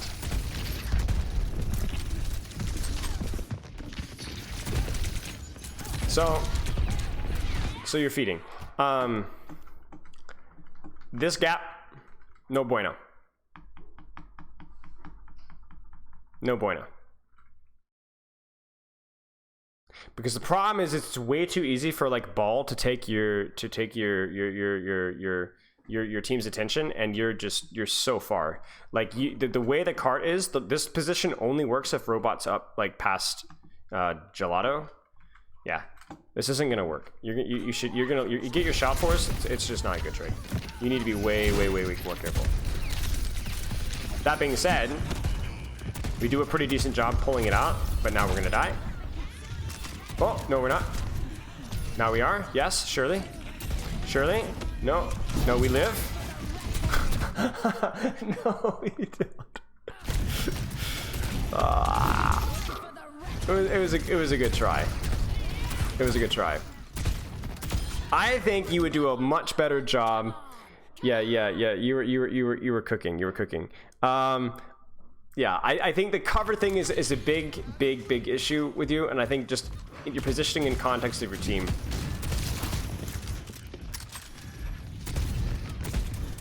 Stop shooting ball. Thank you. One shot on Tracer, just like half of her HP pool.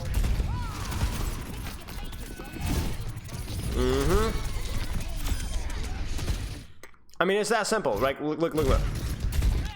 Watch. That's a good shot. That's a good shot. Look at your positioning in relation to your team. Right? Much closer than it was previously. The shot is a little bit ambitious, but I'm okay. You get the choppity chop, which is phenomenal cooldown trade. Good body block. Good cover usage.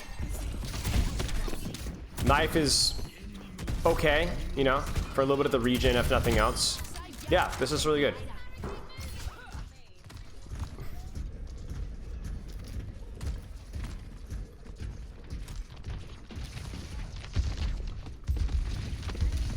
What are you doing?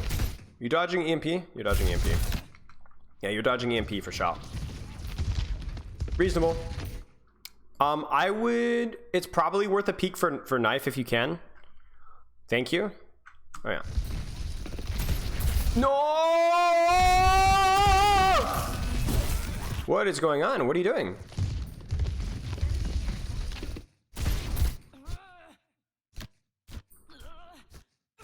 I don't understand. It seemed that what happened here? Because it felt like you were like waiting for a shot, but then you just decided no. I mean, I know bubble, but like surely you guys could have played around this better. Like what happened in comms here? This is a disaster.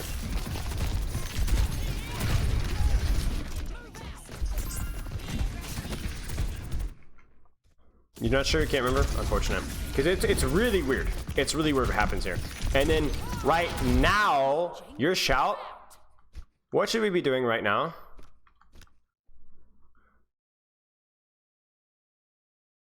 What should we be doing right now? Where should all of our pressure be going right now?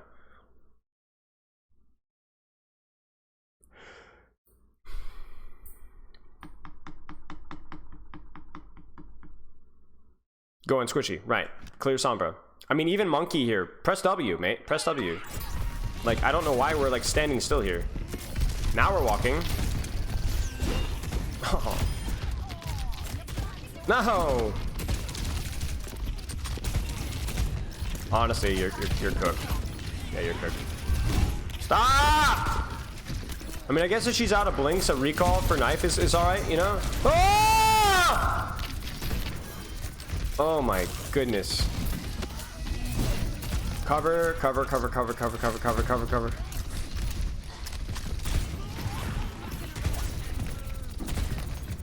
Okay. I'm gonna be real.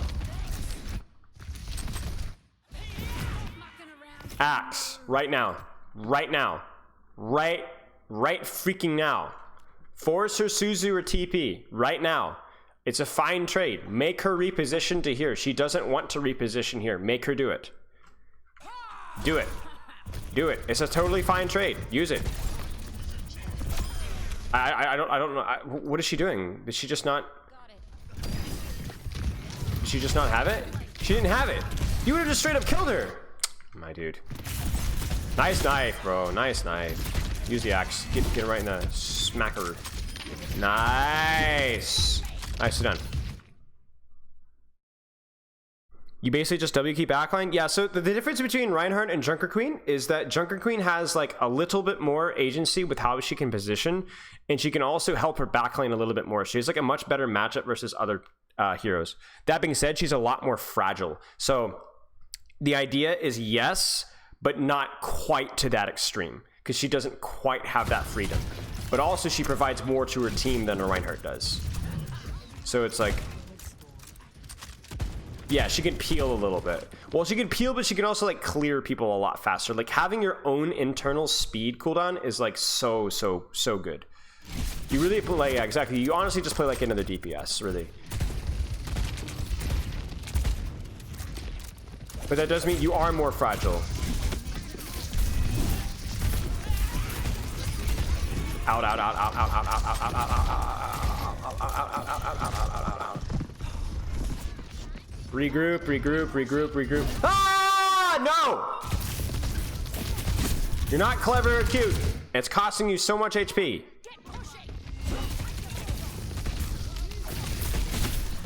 Oh my goodness.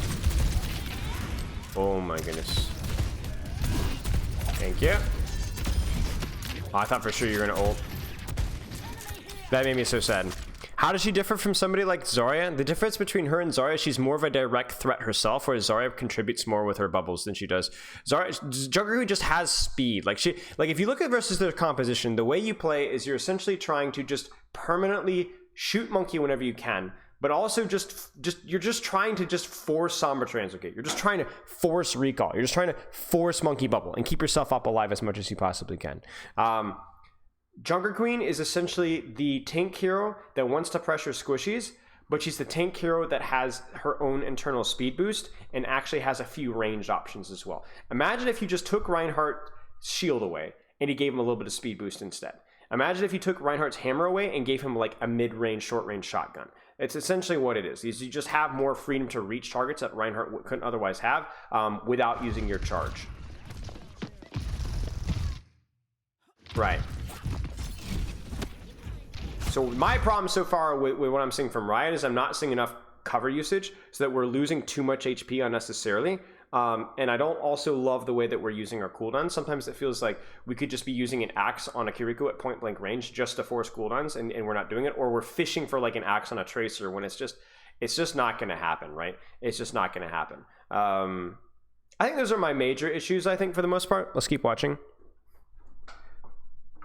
Right. You honestly play like Junkerqueen like a budget dive tank a lot of the time. It depends on the comp that you're playing versus, but most tanks that you're playing versus, you're playing to like as like a budget dive tank.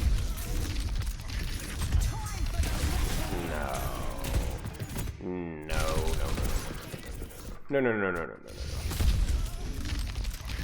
Time for the reckoning.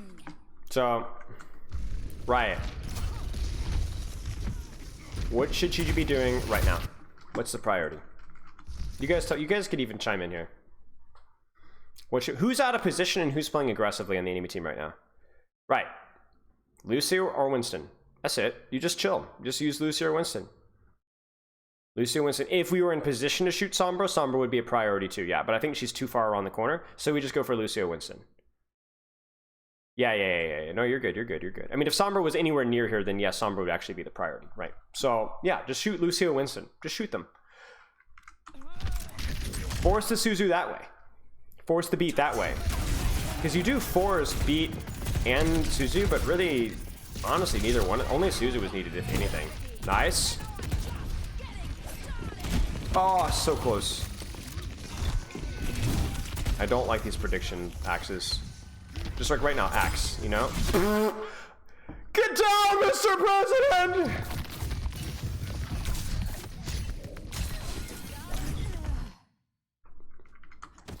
You guys see that?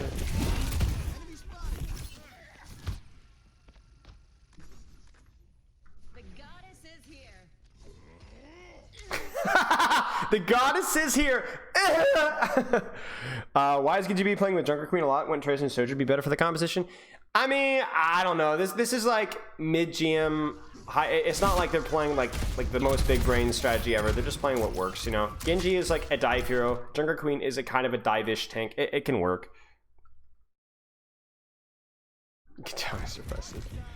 Yeah, I mean, it fits. Genji's actually unironically pretty good versus Sombra in some maps as well, because if you're able to use your dash pretty smart, you could just force Sombra Translocator every single time. It's really hard to blade versus a Sombra comp, but like your neutral game is pretty good because you could just like dash and force locator. Stop getting hacked. Stop.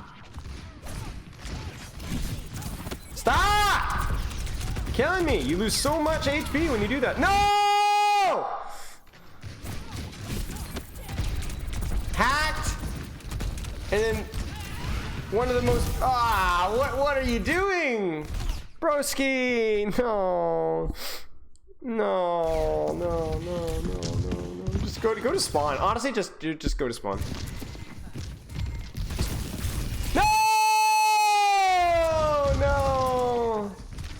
No. I mean, this one is more forgivable because, you know, the Winston's there. It's just a really good hack, but a huge Suzu.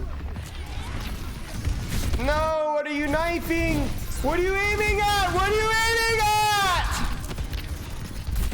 What is happening to my screen? What is going on? Is AI taking over? Is this the Genesis?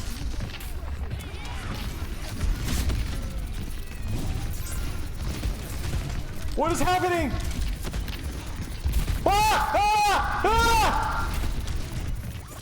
What is this so disorienting? What is going on? What happened? Is this a replay viewer bug?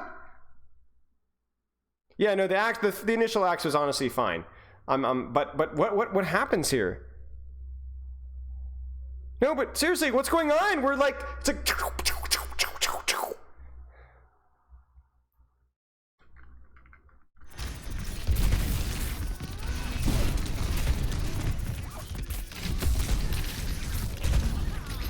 What the heck? It's like your brain's just like Bobby Kotick when somebody drops a big roll of pennies on the floor.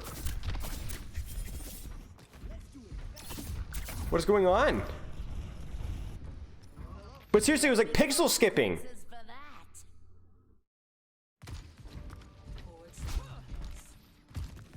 What was that? Seriously, what was that? Maybe you guys can't see it, but it was legit straight up pixel skipping, y'all. Alright, shooty.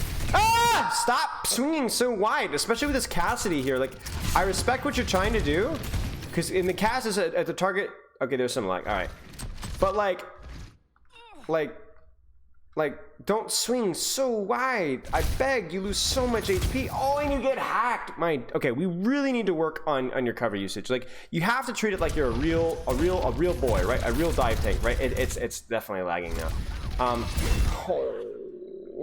Do you actually catch the Lucio? Panda 8 thanks for the sub, mate. No.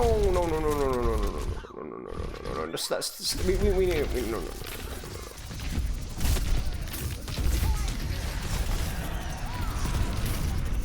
Nice, really good ult. We actually saw the Kitsune rush, so that works. Get her giblets right there. Get rolled. Nice. This guy's trolling the lobby. Bro, this lag is something else, y'all. This like pixel skipping stuff is so disorienting. Being like.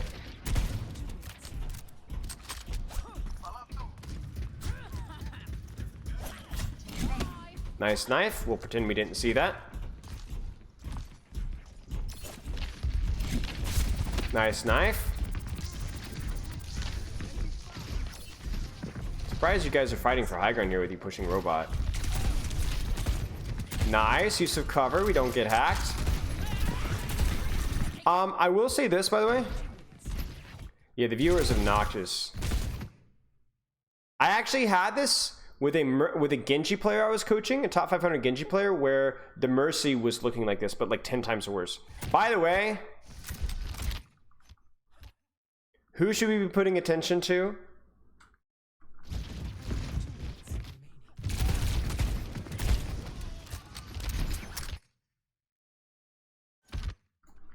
Right? I mean, not just the cast, you also know the Sombras right there too, right? If you just W key like this, you're gonna get hacked and you're going to die. I'm surprised she didn't even try to like, yeah, but you die, you should die either way. It's just really strange. Yeah. I don't know how much of this is like scrim issues as opposed to just other issues. You need to get out. You need to get out. Wait, no way you guys win this. Really? Oh, okay. Okay. Pick a target, any target. Nice.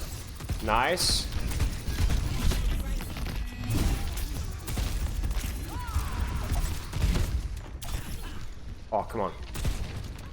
Do it, you coward. Do it, you coward. Knew you would. Idiot. Shouldn't have done it. Idiot. Who would have thought that ulting that would be a good idea? Idiot. Peer pressure, man. Only idiots fall for peer pressure. Shame on you. Oh no, we gotta hit that. Oh no, the one pixel in the bubble doesn't break. Okay.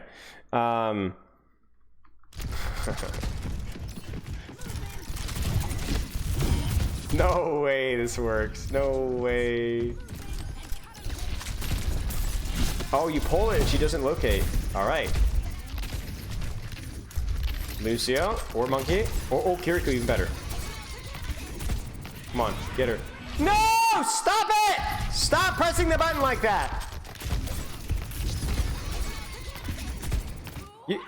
Oh no! You could have even killed her, right? You know, at least I don't know. I know you're thinking like, oh, she's just gonna TP away, but then just don't press the button, right? We drop and we have our axe and the Winston. That's got to be better than what we're doing right here. Oh, you're dead.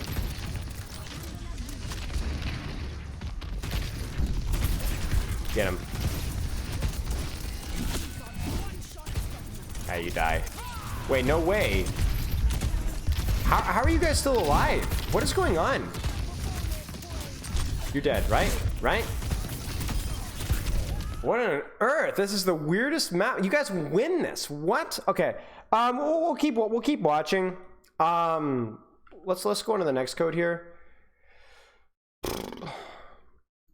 I think for the most part though, I think doing a little bit better job with your cover usage and like your target priority, just being a little bit clearer with like who you're going for given the situation, just a little bit more awareness of what's going on around you would go a long way.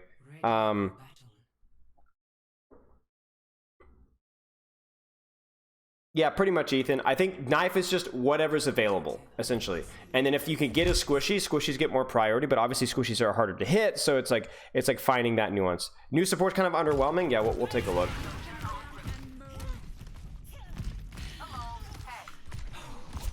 So this is a ranked game.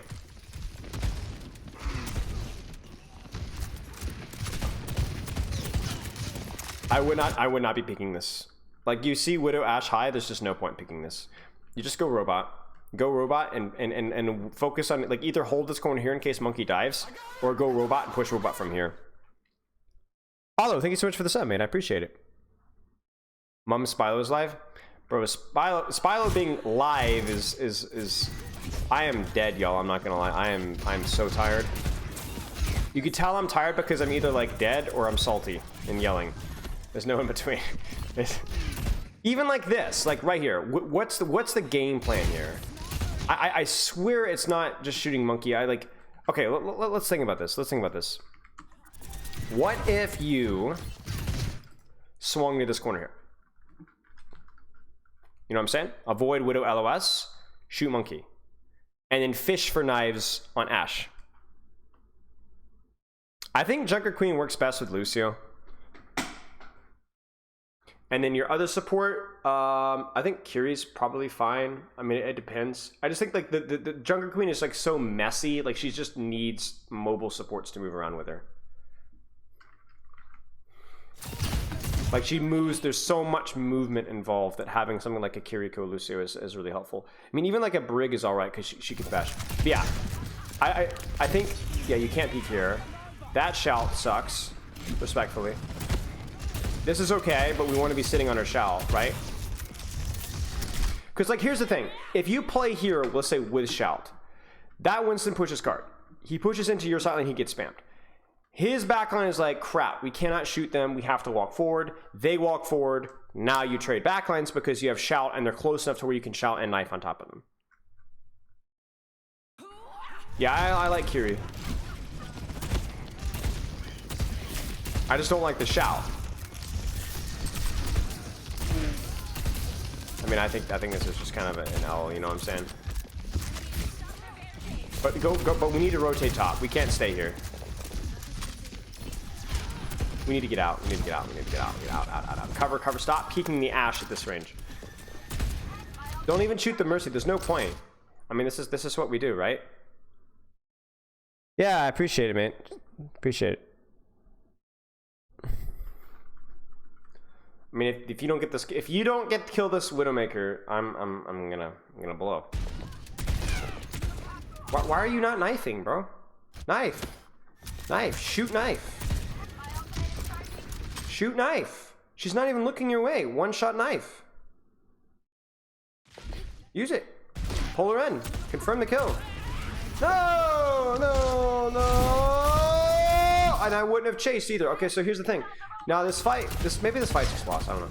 But see, I wouldn't chase. I would stay right here.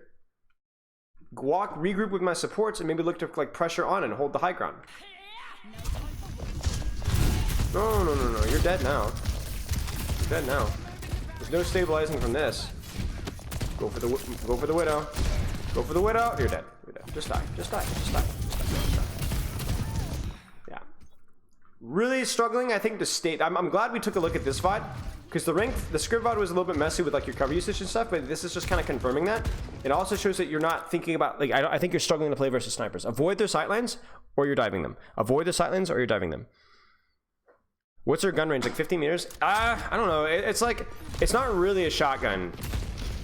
It's like mid-range shotgun, you know what I'm saying?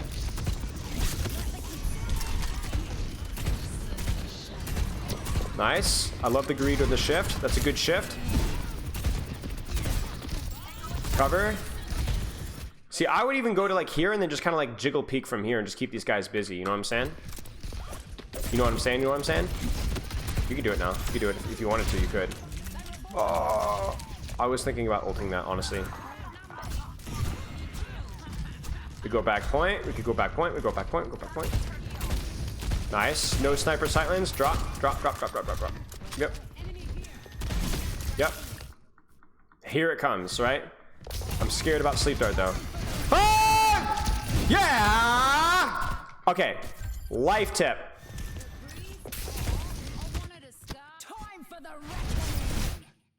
Ult. Don't axe. What would you do? What should you do here? Think right. Think right. Think. Right. Shout. Why? Why should you shout?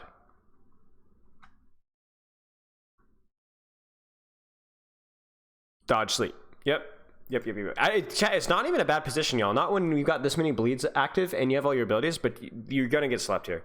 So you need to use shout to try and dodge sleep. And you don't even worry about axing. Just be unpredictable, you know? Do some 80-80 shivering. You know, pull the MJ, you know? And then, there you go. Then we axe. Let's keep watching. This is good. That's also good. It's a totally fine return on investment. Get your bleed stick and do some damage. That's also fine. Don't push, don't drop. Do you even know that there's an Ashe flanking you? I don't think you do.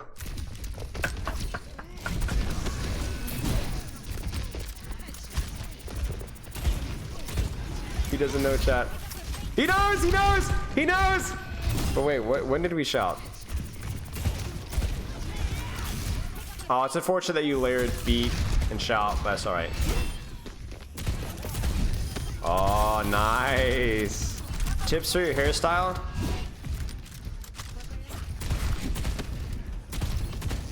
I would, but the CIA would hunt me down. I can't talk. Nice.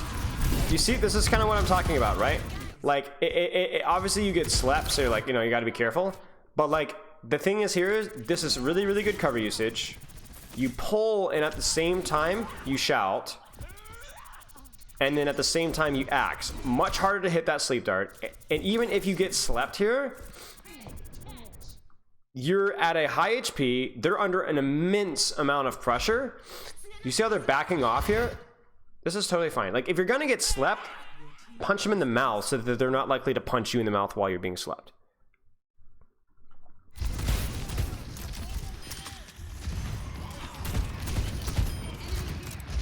I blast Fonk. Surely that's productive. I think the best music that you could listen to as Junkerqueen is the slaying of the unrighteous as they fall beneath your blade. The lamentations of their women.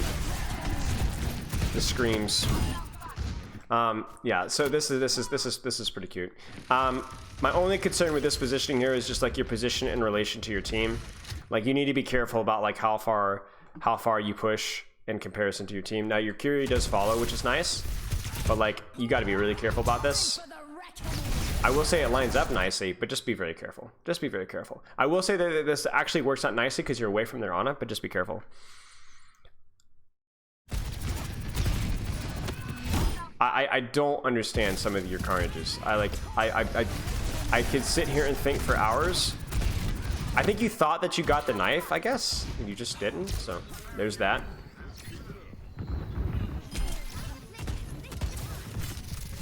Oh, that's a bit of a disaster. All right, we got the lead. Right out. Yeah, bad axe. Yeah.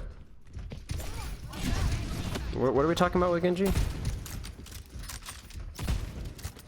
Any tips not to re-ran Plat on Genji, but I play at Plat 2 and on Soldier 76 or Diamond 2? It might just be that your Soldier 76 is just more natural for you. Even if you have more hours in a hero, doesn't mean that you're better at them. Especially if that's like the first hero that you picked up. Like I have more hours on like Genji than I have on like any other DPS hero. But here's a little secret, guys. I have more hours, 273 hours on Genji, but legitimately my 18 hours on Mei, I'm a better Mei than I am a Genji. I'm not joking. I'm a better Mei than I'm at a Genji. Because a lot of times those initial hours can build up bad habits, and sometimes a hero just clicks and sometimes it just doesn't. So yeah. Oh, you don't have sound on. Yeah, see? There you go. This is fine. That's a really nice axe or knife. I actually don't know how I feel about this. I mean, I guess this thing was alright. Getting to that, getting in here I feel is important. This is good. Because obviously, like, finding ways to close the distance is going to be really important. Oh! Okay, good. Questionable. No shot, you just got juked by an Ashe. But yeah, I mean, she trolled. She used a cooldown like that. You're staged on high ground. It's like I said, it's the dive Junkerqueen that we talked about on Oasis. You know, you're doing a pretty good job of it, honestly. It's just not super consistent versus the snipers. Like when you couldn't reach something directly, you kind of froze and you didn't know what to do. And I think that's where you can think about like avoiding their sightlines and forcing them to walk forward. Because remember, if you play it to avoid their sightlines and you're spamming their tank or like on the objective, they have to walk forward to shoot you. And so when they walk forward to shoot you, that's when they're diveable. So I think playing more on cover is really important. Playing on cover is really important. Playing around enemy sightlines is really important. And then just making sure that like you're not just trolling the lobby with your axes. I mean, to be fair, Junkerqueen is really hard versus snipers because you do have some mobility, but you don't have near as much mobility as like a hero like Ball, Winston, D.Va, and so on. But yeah, do you have any questions? I think the big thing for you is going to be about your cover usage and considering enemy sightlines and playing around that. And then a little bit of just kind of like keeping your cool when it comes to landing your axes. Your knives have looked pretty reasonable for the most part. Shallots look pretty reasonable for the most part as well. Yeah.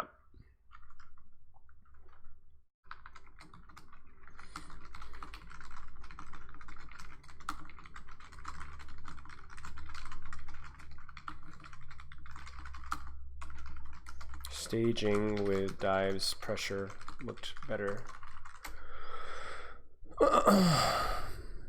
Yeah, sure, man. Choose. It's showtime. All right. I don't know. I don't even really know much about the hero at all. So I'm not gonna lie with you guys. So I don't know jack diddly toot squat. So yeah, I don't know anything about this hero. So I know that there was somebody who was saying about like there's like a pull ability, but that's all I know. Press the attack! A little care always helps. Don't give up. This is our fight to win.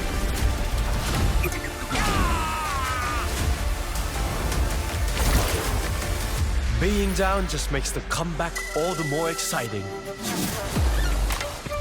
Let's perk you up. You're blossoming.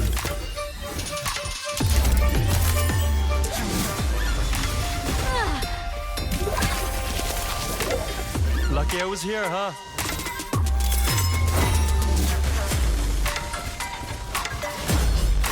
My platform is here.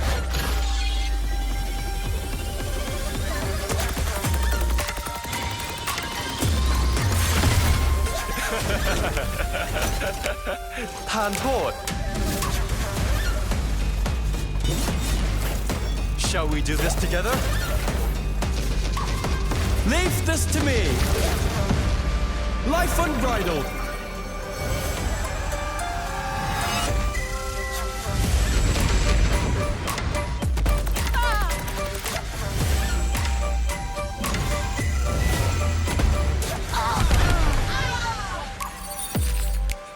spend every moment growing into who you truly are.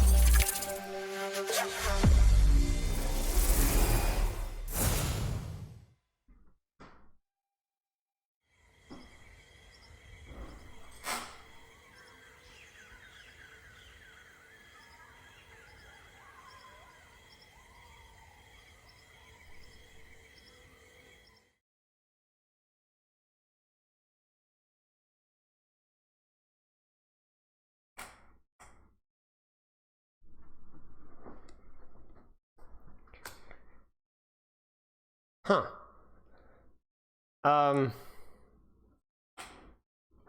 Well, it was something. What does he do? It feels like somebody gave like the Tumblr Mercy mains the hero design tools for a weekend.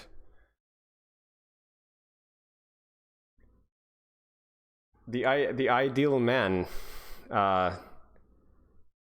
Yeah, it's something.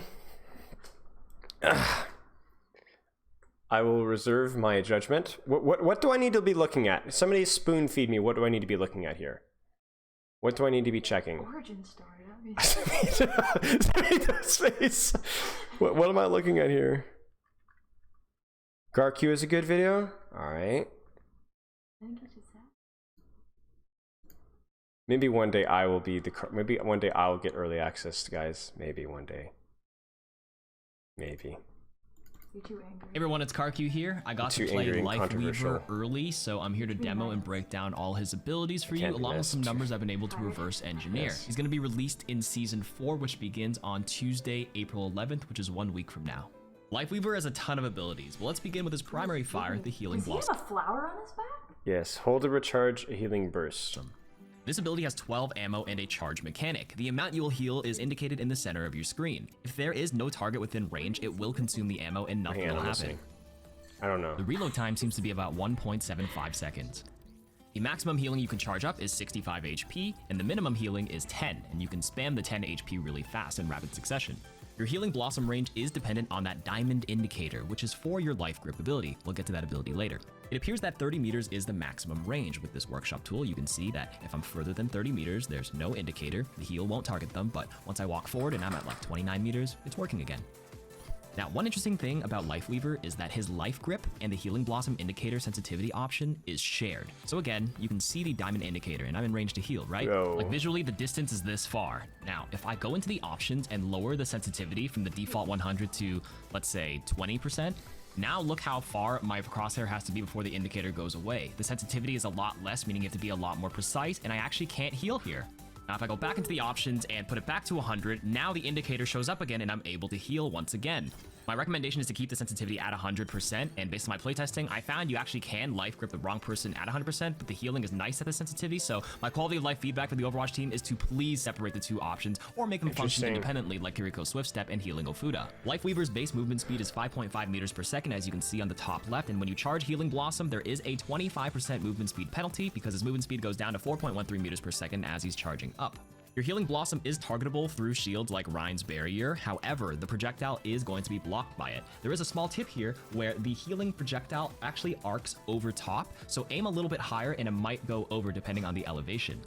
Lifeweaver's Healing Blossom is considered an active projectile, so it is going to be eaten by Diva's Defense Matrix, Sigma's Kinetic Grasp, and it can be deflected by Genji, although it has a weird interaction where it tries to re-seek the original target and it kind of just sticks on them. I think this is a bug for now, so expect this to be fixed later. The healing amount can also be doubled through Baptiste's Amplification Matrix. Another interesting find is that when you switch weapons, you will reload the other one as long as you're in the second weapon for longer than the natural reload time. So if I quick flip back and forth, I'm not reloading, but if I switch to Thorns, wait the actual 1.75 seconds and switch back, I'm back at full ammo for the Healing Blossom. Nice. Now let's move on to Lifeweaver's main source of damage, the Thorn Volley, kind of similar to the Needler. This has 60 ammo and a 1.5 second reload and fires 2 thorns that deal 5 damage each for a total of 10 damage. When you hold down the spray, it will average at about 120 DPS with body shots for a total of 300 damage if everything lands. It's not really realistic though.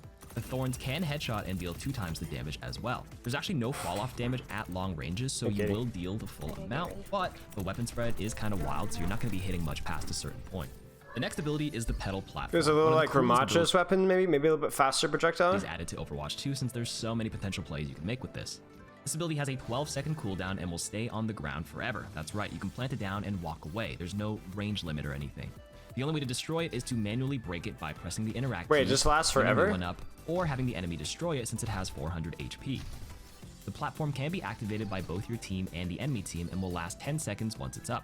What? What? I'm sorry, I must be reading this wrong. Platform can be activated. Wait, it lasts forever. And will stay on the ground forever. That's right, you can plant it down and walk away. There's no range limit or anything.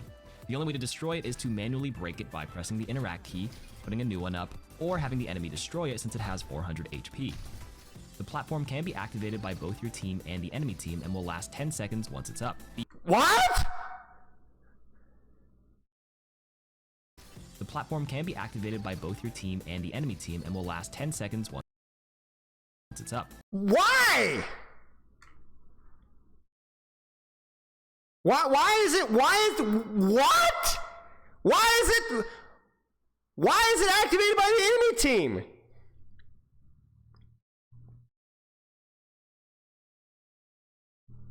So just walking on it activates it? Oh, this I don't The what? pedal platform projectile. So you can lift tanks to disrupt the enemy, but Both your team and the enemy team and will last 10 seconds once it's up.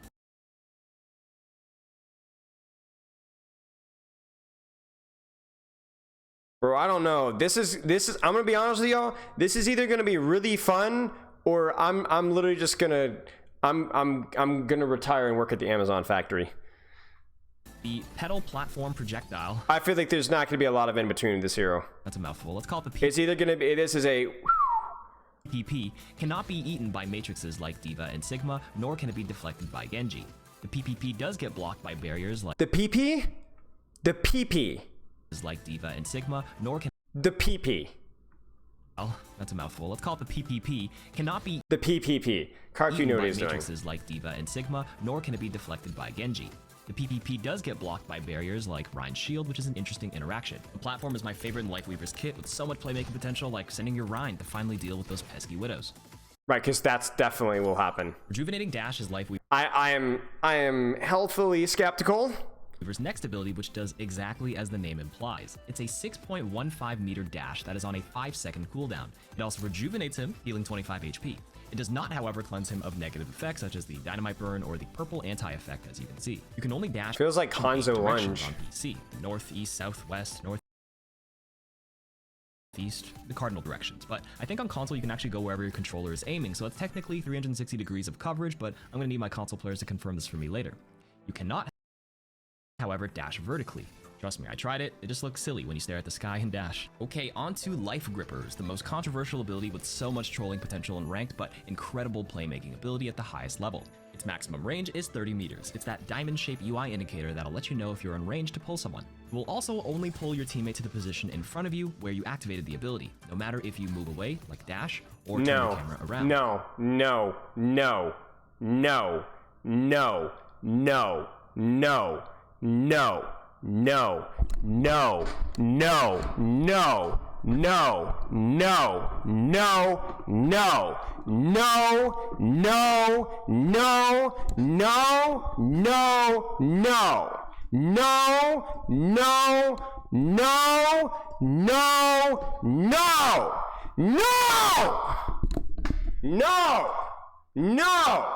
This is a 20-second cooldown ability, and when you pull them, you grant that ally an invulnerable shield that'll make them immortal and immune to CC. Wait. It will also only pull your teammate to the position but incredible playmaking ability at the highest level. Its maximum range is 30 meters. It's that diamond-shaped UI indicator that'll 30 meters? let you know if you're in range to pull someone. It will also only pull your teammate to the position in front of you where you activated the ability, no matter if you move away, like dash, or turn your camera around. This is a 20-second cooldown ability, and when you pull them, you grant that ally an invulnerable shield that'll make them immortal and immune to CC. Oh gosh. Here's Ana trying to use a sleep dart, and they're immune. And it'll also absorb the sleep dart, and it will not pass through them like Kiriko Suzu and sleep the target behind him or something. Isn't that crazy? Here's High Noon as well. No damage, and it's protecting Lifeweaver because his grip target is protecting and taking the first bullet. Now, this does not function like a Zarya bubble. Its immortality is for the gripped target only, and it will not act as LOS protection from something like a D.Va Bomb. Okay, on to Lifeweaver's passive, called Parting Gift, where he'll drop a flower that'll last 12 seconds and can be picked up by both teams. If a friendly teammate picks it up, it'll heal 250 HP. If an enemy picks it up, it'll heal 75 HP.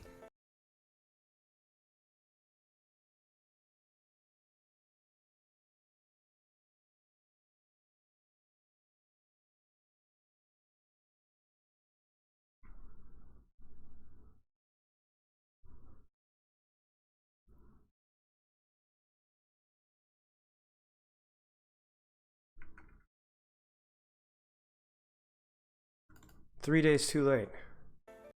And on to the final ability. They have to be trolling me. They're trolling. What are they talking about?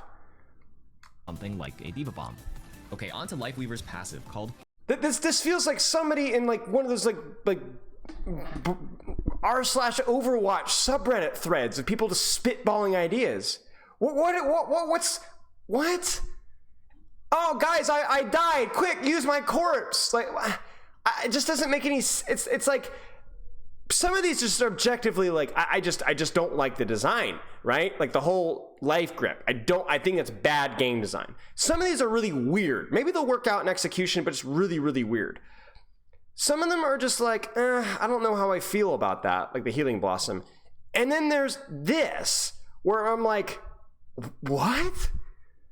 It's not broken, or I just, what?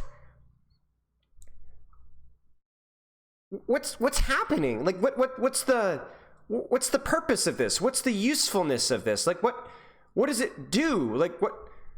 I feel like is it going to be useful? Is it even going to matter? I just and the whole like the enemies can use it too? What? Why?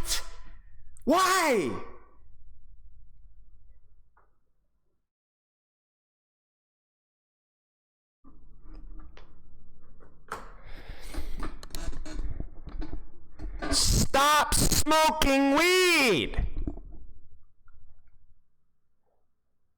This entire hero is like somebody was on shrooms.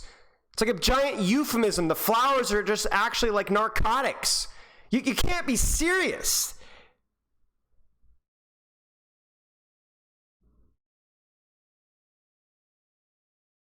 Parting Gift, where he'll drop a flower that'll last 12 seconds. I just can't believe this. This legitimately, guys. I promise you, if you told me that this was an April Fool's joke, I would believe you. I'm not trying to be like funny guy. I'm really would think this would be an April Fool's joke. I really feel like this is an April Fool's joke. By both teams. This can't be serious. It'll heal 250 HP. If an enemy picks it up, it'll heal 75 HP.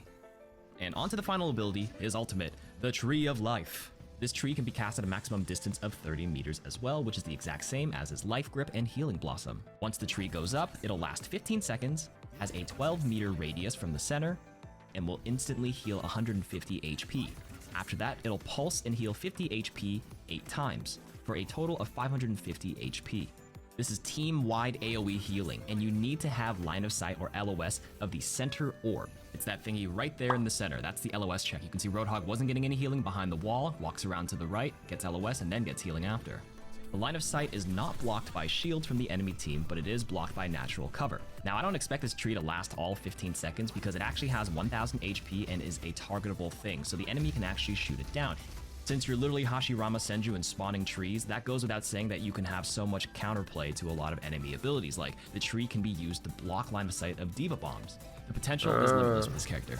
Plus he's... I mean, I don't know, doesn't seem that strong. I think group ultimates, like they're used in a specific area, generally tend to be kind of mid, but maybe the LOS thing is usable, right? The HP definitely feels like it could be burned, but also it doesn't have a head hitbox, so...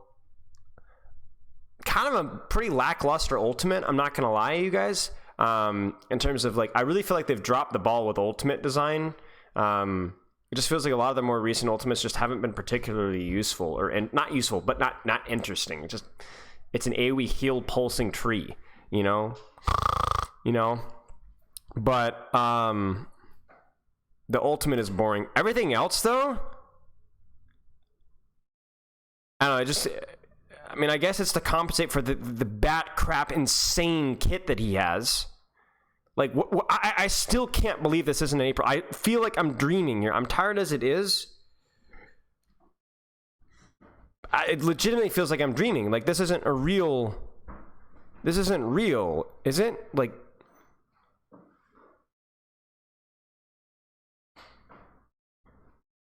yeah, I don't know. I don't like the ult. The ult's kind of boring. I'm not sure if the ult's gonna be strong or not. I mean, it feels like it could be strong for the LOS thing, but oh, this is garbage, guys. I'm not gonna. I'll reserve judgment on how the hero feels as a whole, but there are so many questionable decisions that this could be a giant catastrophe. Now, I would love to be wrong, and I might be wrong, guys. I'm not gonna sit here and tell you that this hero sucks and that if you're like it, we don't really know. But I am very, very concerned. Oh, very, very concerned. Watch Samito. All right. I only have about 10 minutes, and then, but I am really concerned with this hero.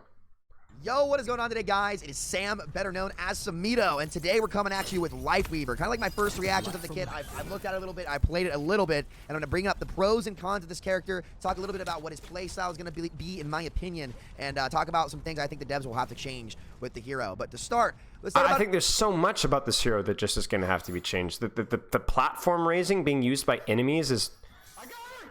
like, it feels like it should be something that you place down for a certain duration. Varashi, thank you for the sub. Put it on for a certain duration, and then you select when to use it, or if it's for the enemy team. Maybe, but just having it last infinitely and being able to be used by enemies is so weird. And then the corpse dropping thing, and then love you too. And then the life grip. That's just so weird. No way that should be allowed. What is healing, right? You can only heal up to 65 health a second with this, right? But you can heal from really far away. So generally when playing this hero, I think you're like better off playing an off angle in the back, where I will talk about his life grip in a minute. But yeah, I know you want to be out of the damage range. You want to be hard to kill. Play kind of like a Zenyatta, because all you have to survive is this little shift ability that will also start your regen. But you won't be able to frontline on this character, and I think that's a mistake a lot of people are going to make. You want to utilize his ranged options that are really easy to heal with, and just kind of poke heals at your team from range, right? Now, again, the lock is, I wonder if that's adjustable, but you can see it's homing in, right? I'm looking over here, not aimed at him, it just goes straight at him, right? So you do not need to have aim to heal as this character at feels all. like it should be Toast versus Tracer. Appropriate for that, but the range is going to be what makes it so good. So that's his primary. There's no way this guy does anything fire, versus a Tracer or Genji. This, to be honest with you. This is one of the problems I'm going to have with Lifeweaver potentially is they kind of made him like Mercy, in which the only way you can do damage is by literally hitting a weapon swap key. So it's not your right click, right? Your right. Oh, I thought it was just like a left or right click thing. Oh, this guy is toast. Click is for your teleporter, or your pedal platform ability, which we'll talk about momentarily. But again, in order to actually do damage, you have to literally weapon swap, and that doesn't feel very fluid. And I keep trying to right click to actually shoot. The damage is good though. Up close, it's actually not terrible, but it's not really good either. It doesn't have any damage fall off. It just has a crazy spread, right? Which means like if somebody's like playing from range, you can. Bro, this just feels like Ramatra too. Okay, all right. You know what? I'm gonna say it. Ramatra's hero design just wasn't all that good. I'm just gonna be honest and say it just wasn't. He's just a very clunky, not fluid hero. They took. Okay, you ready for a hot take? You could dislike Orisa, but at least her kit feels relatively fluid in execution. Ramatra was the definition of clunky, and we have another hero that I feel like is going to be very clunky. It's not even trying to do way too much, because like Kiriko does it really well. Like, you guys can hate Kiriko all you want, but the hero feels fluid, right? I swear this hero is going to feel so clunky. Kiriko is fluid, Sojourn's fluid, Junkerqueen is fluid, Orisa redesign was fluid. Things like what they did to Reinhardt, but this is a little bit better than I thought. No, that's about what I expected to be. That was just a perfect lineup where like the bot just has a big hitbox, right? So like against tanks like Roadhog from range, I actually don't think this hero is gonna be that bad. Like if you need to do damage at any point, you can just sit back and imagine that's a Roadhog. Yeah, and actually we can true. swap this to a Roadhog here. So the damage is pretty good. But it's hard to swap to, and I really hope they consider. It's just not. It's not even just a lot of buttons. It's just so much of their kit. Just like whenever. Okay, I could tell you immediately when I saw Kiriko what the hero was supposed to be doing.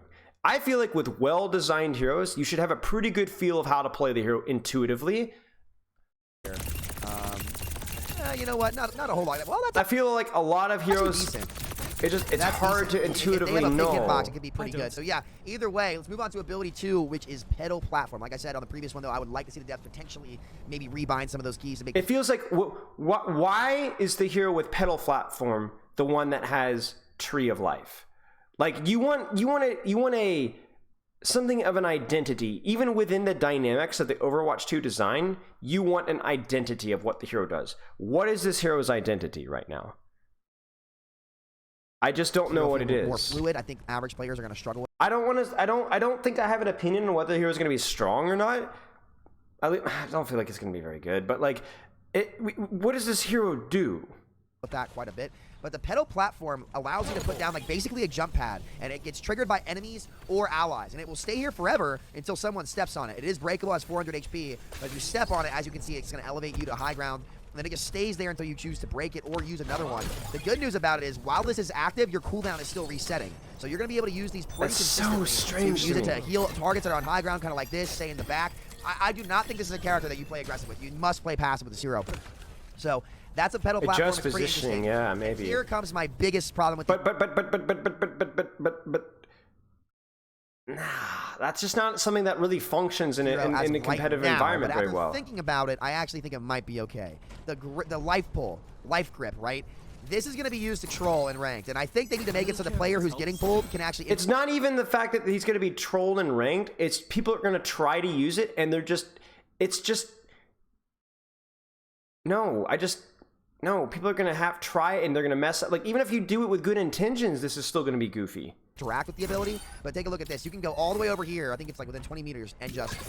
Safety in numbers.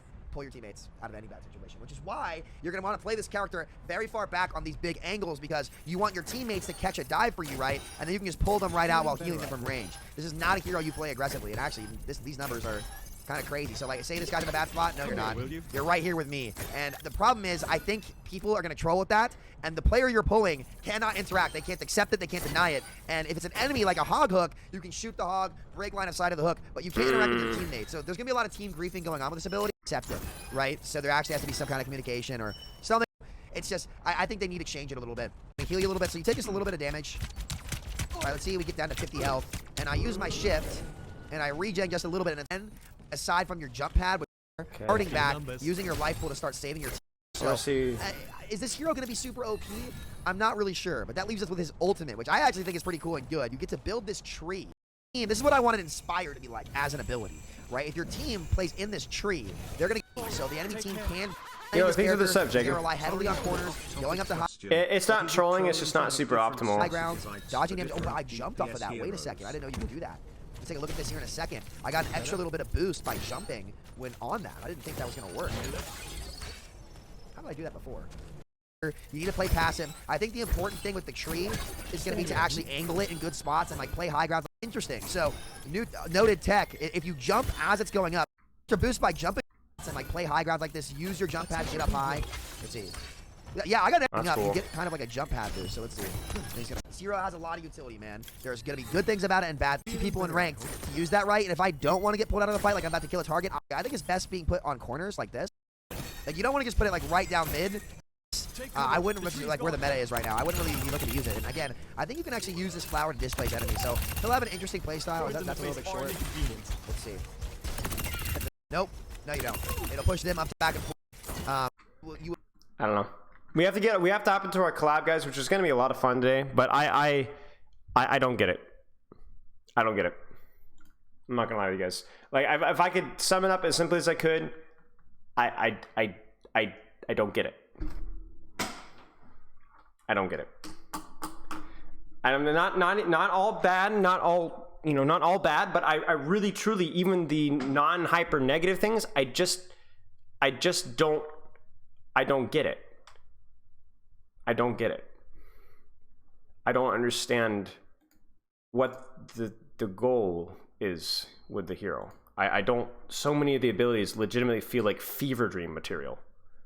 This stuff that enemies and you can use, and the grip thing, and then leaving a heal thing when you die. Like, talk about unimpactful passives. Like, passives should be something that, I know the irony of passives, of what makes passives fun, are ways that you can actually leverage them in your gameplay. As a life guy, whatever his name, Lifeweaver guy, you can't use the passive. It's not something that you strategically play. So I don't like that. Like Sombra passive, Genji passive, Mercy passive, Zen passive, why am I blanking here? All the passives are things that you could kind of play around, you know what I'm saying, do little things with. I don't understand that the passive is just there. I don't get it. It's really disappointing, guys. I'm not gonna lie to you guys. Feels like a lot of very low effort hero in terms of the hero kit and design. I will be pleasantly surprised, I'm sure, but this is the most disappointed I've been with a hero. Ramatra felt like at least a cool or interesting hero if I was not a fan of his ultimate. But this feels like a major step back from the initial design of Kiriko, which they fumbled with the healing amount, and Junkerqueen, and even Soden. Way overtuned, but she was so much fun to play. And this, just, no. Disappointing. Very disappointing.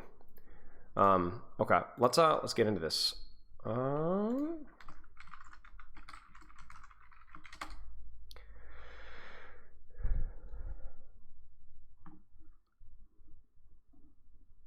It's not even broken. It just I don't get it, man. All right, let's roll.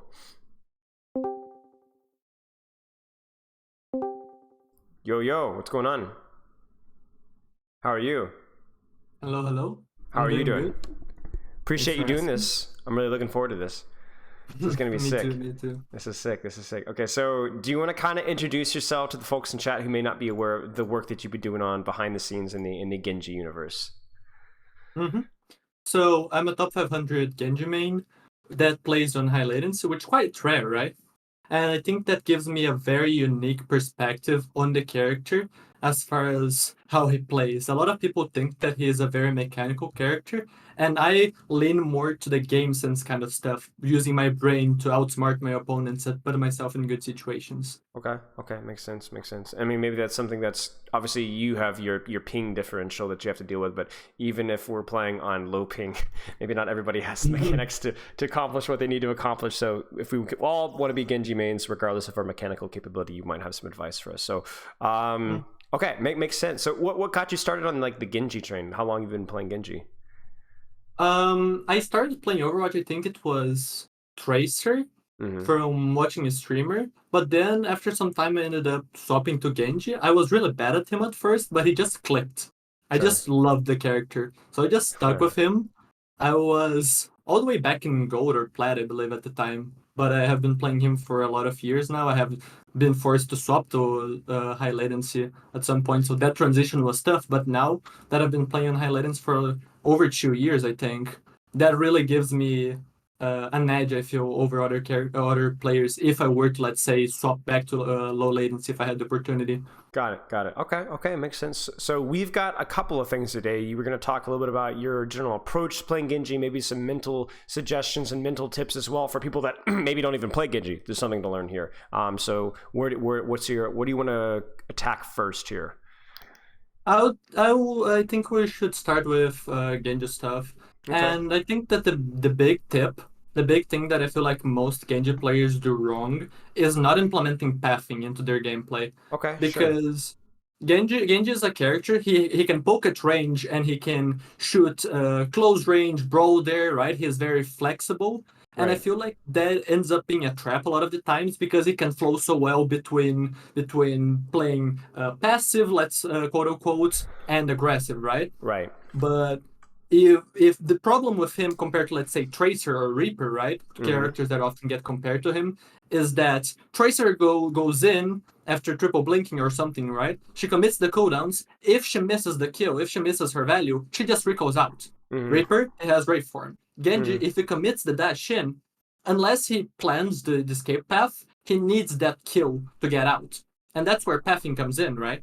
So instead of me having to dash into an engagement, I walk around, I think about how I'm going to approach. So maybe I hide on low ground, I wall climb, and then I'm in front of my enemies, right? I can fight them there. And if I don't get the kill, if I mess up my engagement, I just dash out because I didn't commit my dash to get in, right? Right. It's a lot like Winston. If I can avoid using my jump on an engage, it's an optimal engage, but obviously that takes some brains to figure out how to do that properly. Okay, makes sense. Now, you said maybe we look over some gameplay examples, or you wanted to like stream on your end, maybe to kind of demonstrate some of this?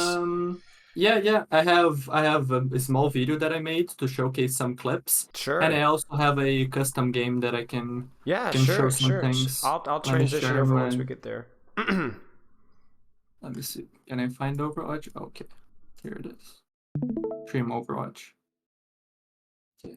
Okay. See my screen? Yes, I can. Alrighty. We're in. So I set up this workshop code here on Route 66 because I think it's a really good map for examples. Maybe we can go to Blizzard World later, but tell me if I'm being too slow because I like to overanalyze stuff. So no, it's fine. Is it okay if Chad, if you guys have any questions, just holler and I'll just ask them. Does that work for you? Yeah. Okay, perfect. Go ahead. So here I would say that something that is very common is to see Genji players just, okay, let me poke the enemy team on the high ground, right? Do some damage. And then maybe, this Ashe might be a little bit too close, right? Let me try to engage. And if they don't get a proper engagement, I mean, maybe you can fall back, but this is because we're at the very edge, right? But let's say that we're doing a longer engagement, like in this Widow. If I try to go for the combo, I missed the combo. The map kills the Widow. Well, I can't run away. It's too far away from my team. My team is probably going to be here, unless I'm coordinating a dive with my team. But if I'm solo playing this and I miss the mechanics, I'm dead here. While if we think about implementing pathing, right, let's go back all the way, maybe I do start poking here a little bit. But maybe when the payload moves up and my team starts taking the attention of the enemy team, maybe I sneak around.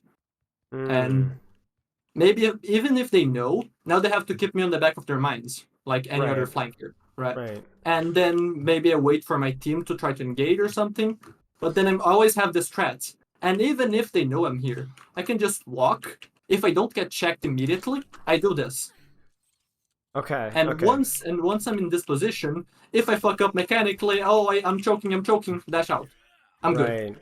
Right. Okay. So you're basically thinking about taking angles or flanks that you can, paying it like step one, take an angle or a flank where you can access the targets without having to use dash.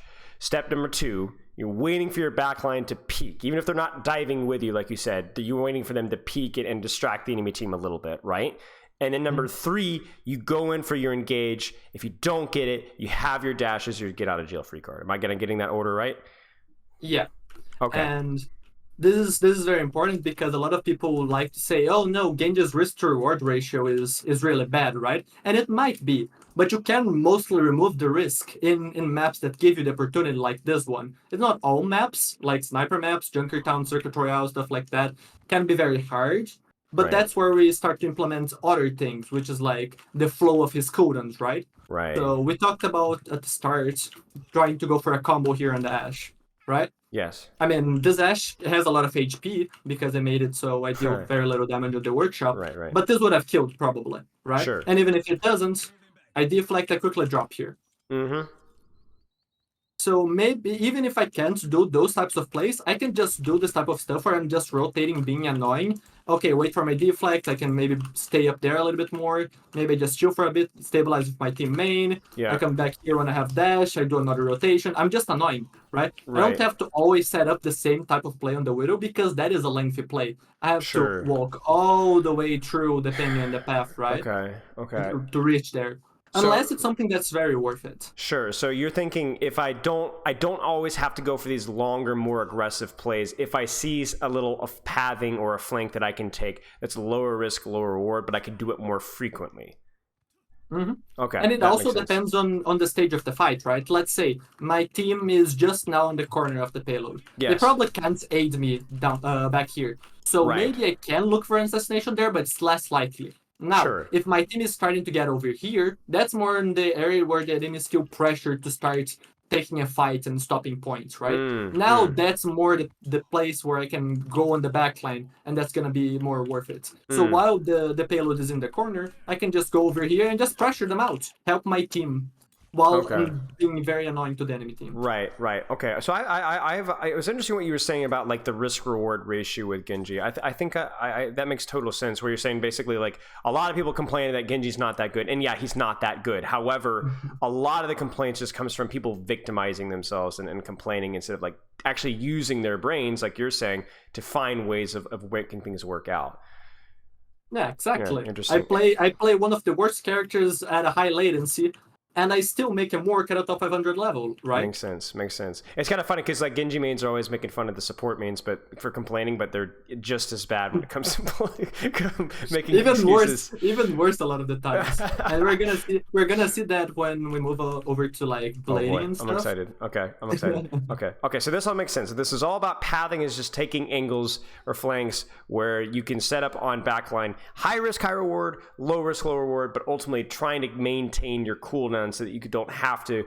If I don't get it, I could still get out. So it's high risk, or maybe not as high of a risk, high reward. It's more of like a medium risk, high reward. Now I have a question for you personally. So how do you adjust this play style if those flanks are contested? So like let's say you go for that little flank there, and like let's say there's a Tracer, there's a Cassidy shooting at you or marking you or trying to like stop you from flanking. What do you do then? It depends. Sometimes I will try to take the duel if I think it's worth it, but let's say the Tracer is taking the duel and she's assisted by the Zen here on the off angle. Then I'm just gonna be like, yeah, no, screw it. I can't do this unless I just like ego duel the Zen and I just boom, he's dead. Right. Maybe sometimes it just boils down to mechanics and ego and going for stuff that might not seem the smartest. That's something that I personally struggle with the most as far as my gameplay, and that's where I want to improve the most. I feel like a lot of the times I try to play too smart.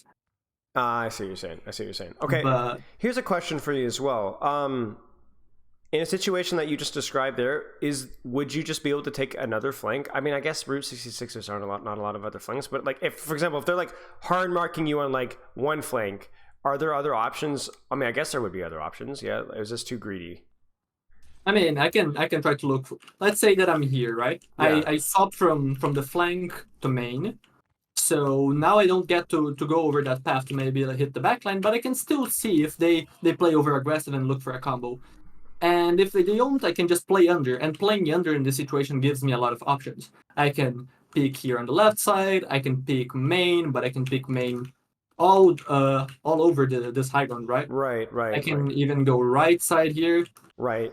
So it doesn't have to be that one sightline or that one play. There's other plays that kind of set up from there.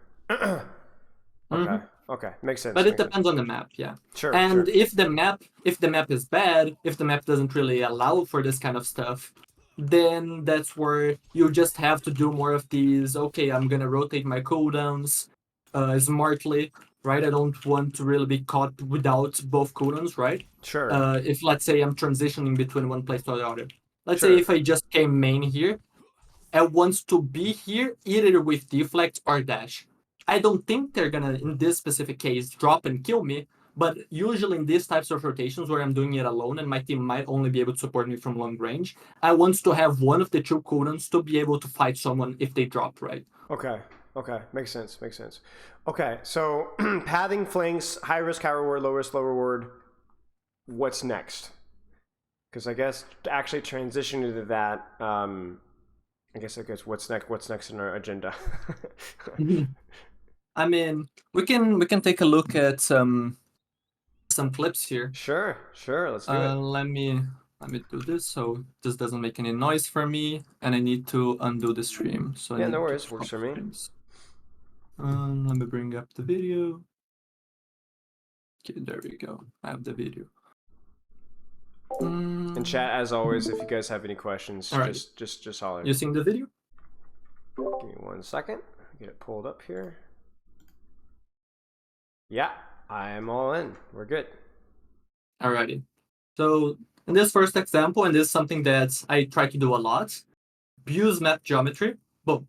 I got the opportunity here on this Mercy because one, I'm in a good position to follow up on her, but I also see my Cassidy shoot her, right? And maybe the opportunity isn't the Mercy, but I can drop on the high ground that the opponents are holding, right? We're trying to retake into them, so they're probably going to be holding the bridge. And I can get there, the idea behind pathing, right? I get there full HP with my dash, with my deflect, right? I have full resources, I'm not committed. So I can do whatever I want. I can either commit to the play if I feel like I'm winning, or I can get out if I feel like I'm losing. Right, so every angle that you take, every play that you take, is you're trying to get to that position with full resources whenever you possibly can.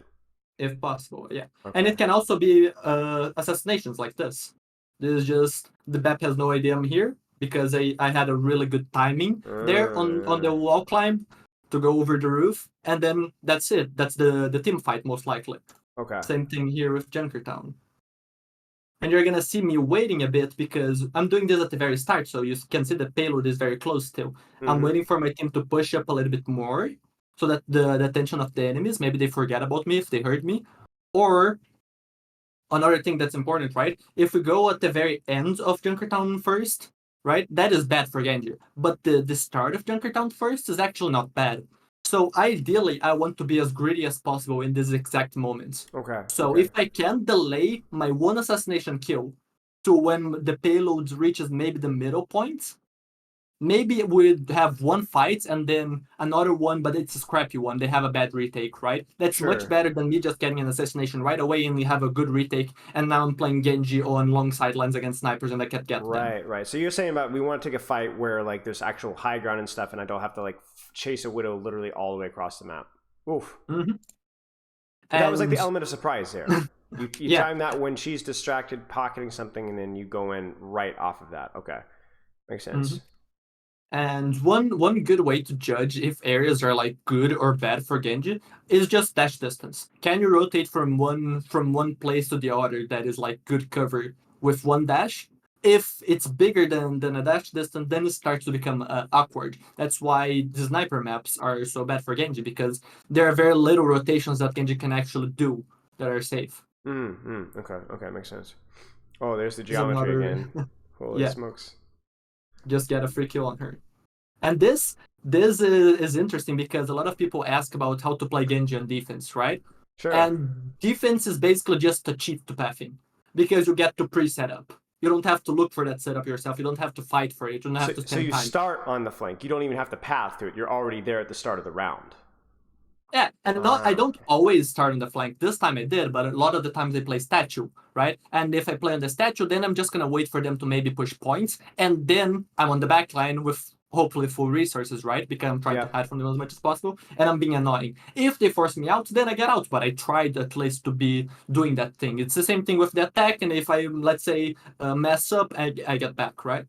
And in this case, there's a juicy nade. And boom, that's it. That's the back line. Nice.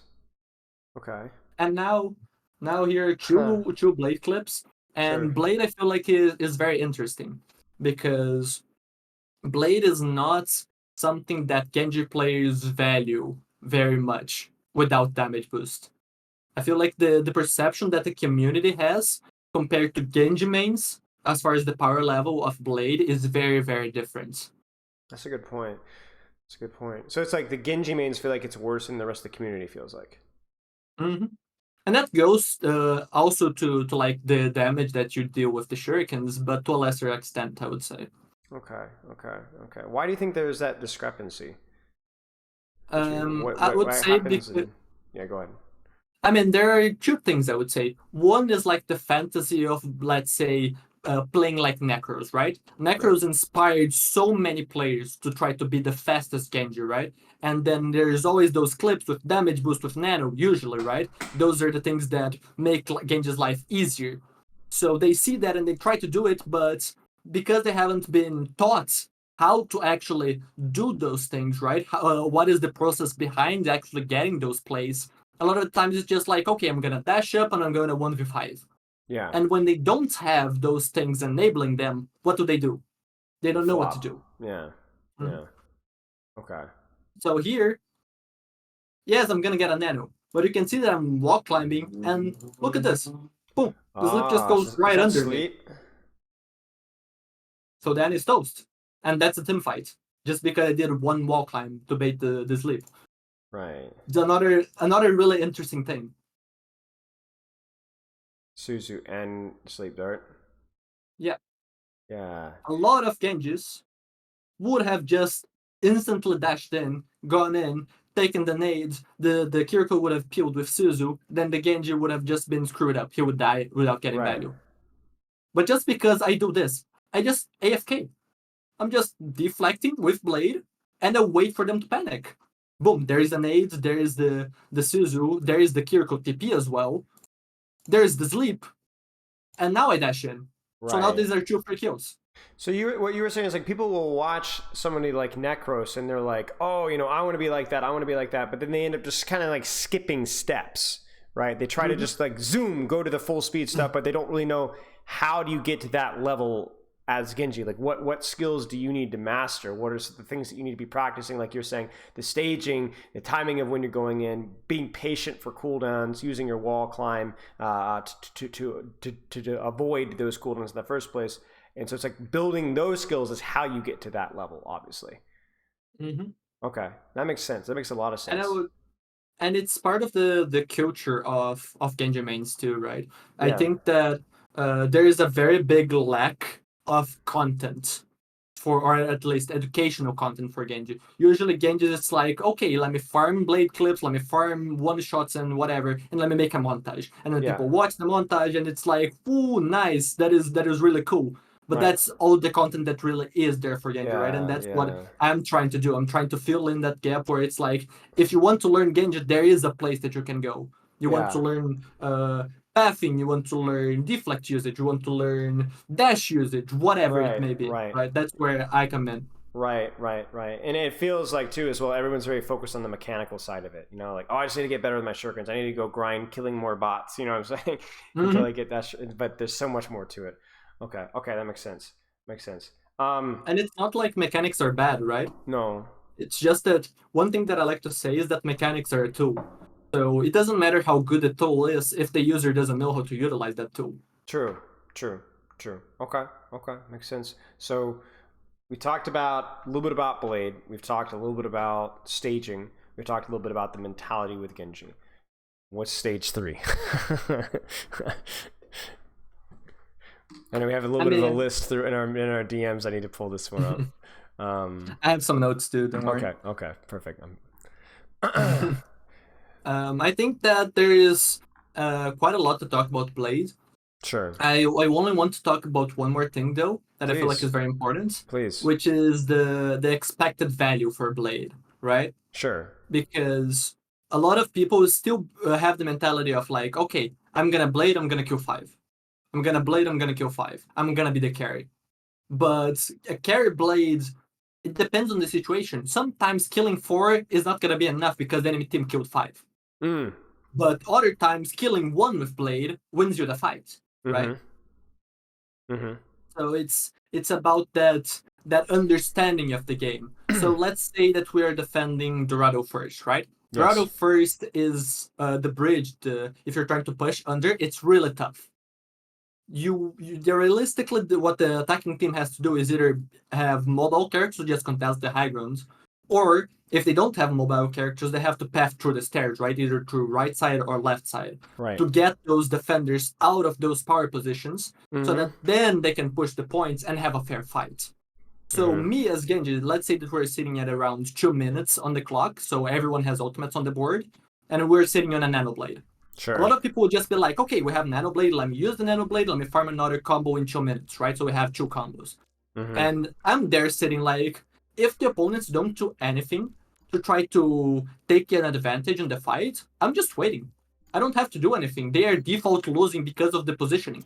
if they don't force us out of these positions, if they don't get a really good kill, let's say they go for an eagle do or something, I'm just waiting until they actually go and path through the stairs, or until they get a pick, or until they actually, let's say, pop ults, try to turn the temple to their side, right? Okay. And then when that happens is when I pop Nanoblade. Not only do I get more value because now I'm not winning with 2 ultimates versus 0, I'm maybe winning with 2 ultimates versus 1, maybe against 2, right? Right. Okay. So you're saying like ultimates for ultimates. When you have that Nanoblade, if you're on the defense there and you're waiting on them to do something, you can keep waiting for them to actually start to take space, to try and push through the stairs, to try and push through the choke. And then when they actually do that, now we can Nanoblade. And now we're in a position where, more time's been wasted off the clock, but also generally the people that you're trying to blade will be in an easier position to kill because they're trying to walk forward, right? If they don't walk forward, then you just wait and you wait and you wait and you wait. Now, what if you were in the attack? Like, let's say you're trying to break through the choke. I've got a custom game pulled up right now. I'm kind of jumping around on. If you're on the attack here, do you try to be the first guy through the choke to make that space? Like, how do you manage that? No, I don't want to be the first one unless I have a really good setup. Like, if we go back to in my video, right? Sure. Are you watching the Yeah, stream? I can get it pulled up. Yeah. Okay. It's a little laggy. Oh, no, you're just scrolling. Never mind, we're good. Yeah, I'm just scrolling through. Yeah. Okay. Okay, I want to. Yeah, this is the one, right? So, here, where's my team? My team is still back on bridge, right? But I can do this because I properly set up. I'm close enough to the enemy where I can close the gap, and I know I can outplay her cooldowns. I'm gonna be hiding behind the wall in case of the sleep during the animation of the pulling out blade, so that I cannot get slapped in that vulnerable state. And that also doubled as a sleep bait. But if she didn't use sleep, I can just walk up with deflect and mind game her. And from there we go, right? The scary thing would be if she was very patient with the sleep. But even then, it's still a skill shot that she has to hit. I'm gonna have tried everything that I can to make this setup. And also in this situation, I'm kind of forced to do this because it's hard for my team to walk through. So I kind of have to go alone if my team doesn't have the mobility to help me, right? Right. Because they're kind of stuck in the choke. So you're like, okay, I know this is a high-risk play. This is why I have to outplay the sleep dart. But my team's stuck in the choke here, so I'm going to create an opportunity. Okay. But most of the time, you would prefer to not be the first guy going in, even with a Nanoblade? Yeah. Okay. Because something like Nade instantly screws me over if I don't have Kiriko. Yeah, true. Okay. Makes sense. So it's all about like not forcing the 5v1 all the time, looking for opportunities, being patient, looking for when I can see a kill, whether that's 1 kill or 5 kills, just being patient for the opportunity, being decisive. Okay, that makes sense. Okay. Well, I'm ready. I'm ready to move on to stage. I feel like this is the MCU, like stage 4, phase 4 of the Harmless Poke collaboration here. Because I know there's so many things that you wanted to talk about, and it was more honestly like your structure. Usually, I come up with the ideas that you were like, I want to do this. So what are you thinking? Yeah. I mean, I think we can talk a little bit more. There were a few things that I was thinking about as far as let's do it. blading, right? Let's do it. For example, cooldown baiting, right? On the second clip, you can see that I bait everything before engaging, right? Yes. Both cooldowns from Anne and both cooldowns from Kiriko, right? So those are things that maybe in the before the fight starts, when we're poking, we can force out. Yes. And then maybe I don't need my team to engage because we can just brute force a fight, like you like to say, with cheating a fight with, let's say, beats. You can kind of cheat a fight too if my team just soaks up the cooldowns for me and we just Nanoblade, and Nanoblade is just that powerful, right? But if we don't have that cheat, then we can also set that up ourselves, either by what we saw before on the King's Row or by pathing smart to, let's say, do a rollout with the Nanoblade, right? We can do that. Or we can also just, as I talked before, poke the enemy out and maybe, okay, I got some headshots on the end, that forces the nade, maybe now I can engage, right? Because I just have to use my deflect for nade. Those are things that I'm thinking about. So there are a lot of different factors. It's like the map, whether you're defending or attacking, which place of the map we're in. So if it's even worth it or not. Like the tempo. There are so many different things, and I feel like most Genji players are just like, okay, I see Nanoblade, I go Nanoblade. Yeah. Makes sense. Okay. I got somebody in my chat says, good luck dry blading an enemy Ana who nades herself and gets mercy heals. Rip. I mean, I just go for the mercy. I bait the attention into the Ana so that the enemy thinks that I'm going for the Ana. But in the same way that I use pathing to save my dash so I can get out, I'm saving my dash to engage the mercy if she gives me the opportunity. Or I'm saving the dash for the burst. So you bait the Ana without using your dash, and then the mercy flies over, and then you chop at the mercy and you have your dash to finish the kill. Okay, that makes sense.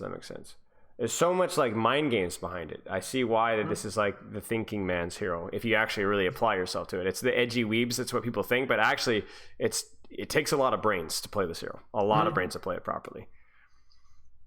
Okay, makes sense. Alrighty. Let me stop this. Sure, of course. So let me bring my notes.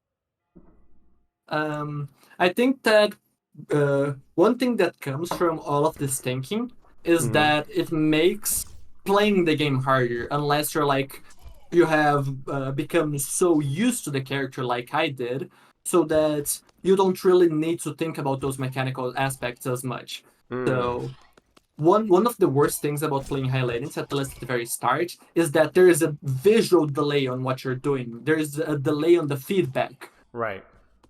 But if you have played the character enough, you have a feel, okay, I hit this one shot. Okay, I did this correctly, so I don't need to see it happen, right? There's even a visual bug. There's even a visual bug that happens when you like start swinging at the very last frame. And it's just like you're actually swinging, but the animation is as if you're shifting. And then the animation of the shift plays twice.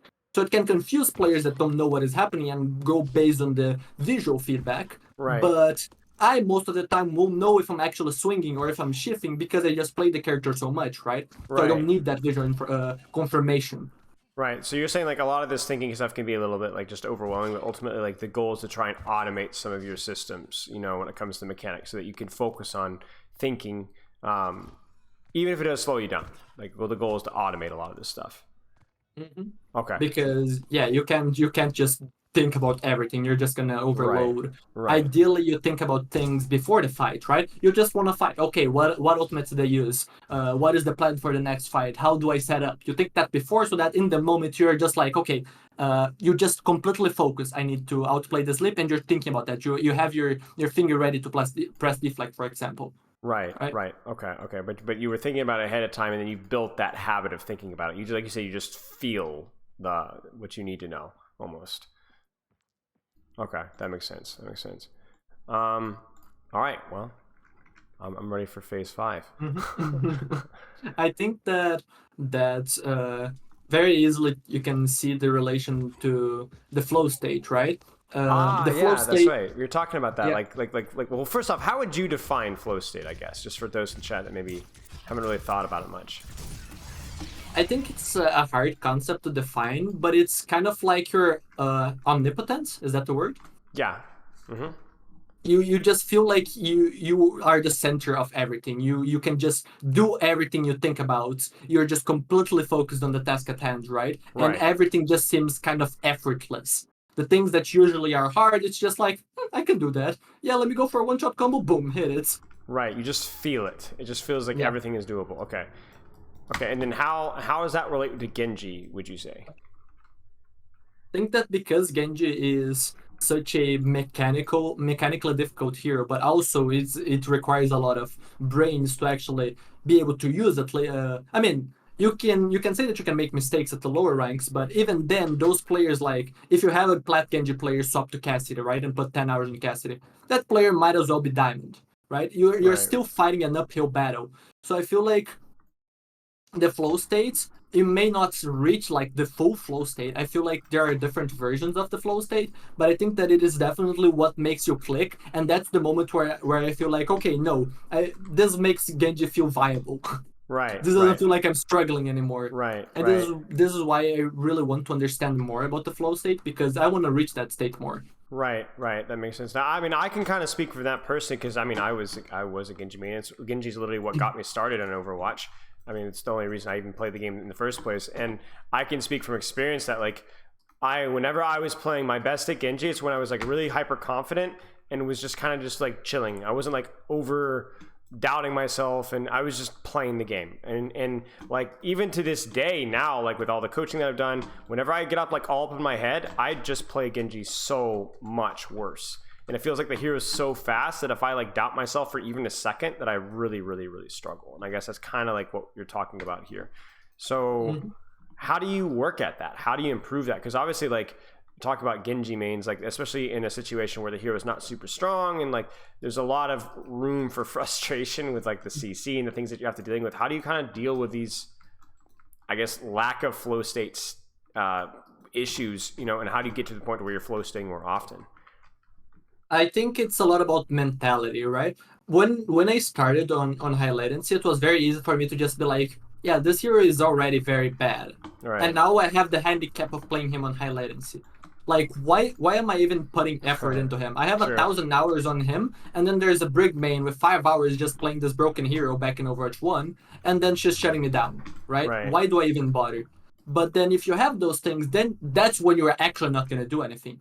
If you stop crying about the things that you can't control and focus on those things that you can control, right? Which is what I like to do. I like to talk about player agency, right? Yes, I can have my Winston jump in with me and sync up a dive. But if I can't rely on my teammates because they are random teammates and they're going to change every match, I'm going to try to do as many things as I can, or at least have as many things as I can under my control, right? So if I can go ahead and get a kill on my own or sync up with my Winston by looking at him instead of going in and having him go in with me, right? Those are things that make me more reliable. And so by having that mentality, I can always just be like, okay, yes, I feel like I did a lot, even playing against people that are maybe playing easier heroes and getting more value, but I was close, right? If I can just improve that, I would have won that match. And then I push myself harder, and then I push myself harder up until the point where I feel like I'm here now. I feel like if I was given the opportunity to play Genji on low latency here, on let's say NA or EU servers, I feel like I would be competing with like Shatter 2K and Necros. And I don't feel like that is, I mean, that is a little bit of ego, but I think that then the correct amount of ego is important, right? And I need to trust my skills on Genji, because otherwise, if I don't trust myself, then who is going to trust in me? My teammates? No, they're going to flame me. No. I feel like we have like a path to self-enlightenment through playing a difficult hero. It's like really interesting. It's like by playing Genji, you've actually like learned like how to like learn period, like the right mindset for just competing as a whole. So that's why like when we get like this victim mindset of like, oh, you know, the hero's really hard, and obviously you have the latency thing as well. I mean, yes, but also like think about it as like an opportunity to like learn so much more than somebody who's just OTPing, like you said, like Brig back in the day, or you know, Sojourn now, or Kiriko for a period of time, or Ramatra. Just like play what you enjoy and find a way to like find satisfaction out of the learning process during that, like you said, the flow state, and just building confidence through that. Like I find that fascinating personally. So for the average Genji player that maybe doesn't have the time to put in as much time as you do to get to the ranks that you have, what do you do with the time in your hands? Because they might not have the time to be able to grind a top 500. So how do you just enjoy the process, even if that process ends in Plat or ends in Diamond or whatever? I think it's actually easier for them, because then it's more substantial, their improvements. I'm already at the top 500 players on ladder, right? So what is realistically the improvement that I can make to become better? If there is any, which there is, obviously, there always is. It's like very, very small. It's really hard to notice. Yes, I'm actually still getting better at the game. It's very hard to get discouraged because, oh no, I stagnated. I can't improve anymore.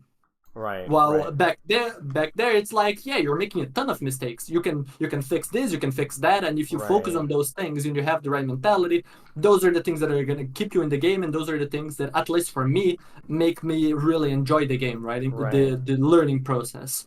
So it's like they may not have as much time to commit to the game, but there's so much more like return on investment for every hour that they spend, because there's so many things that they can correct, right? Okay, makes sense. Yeah.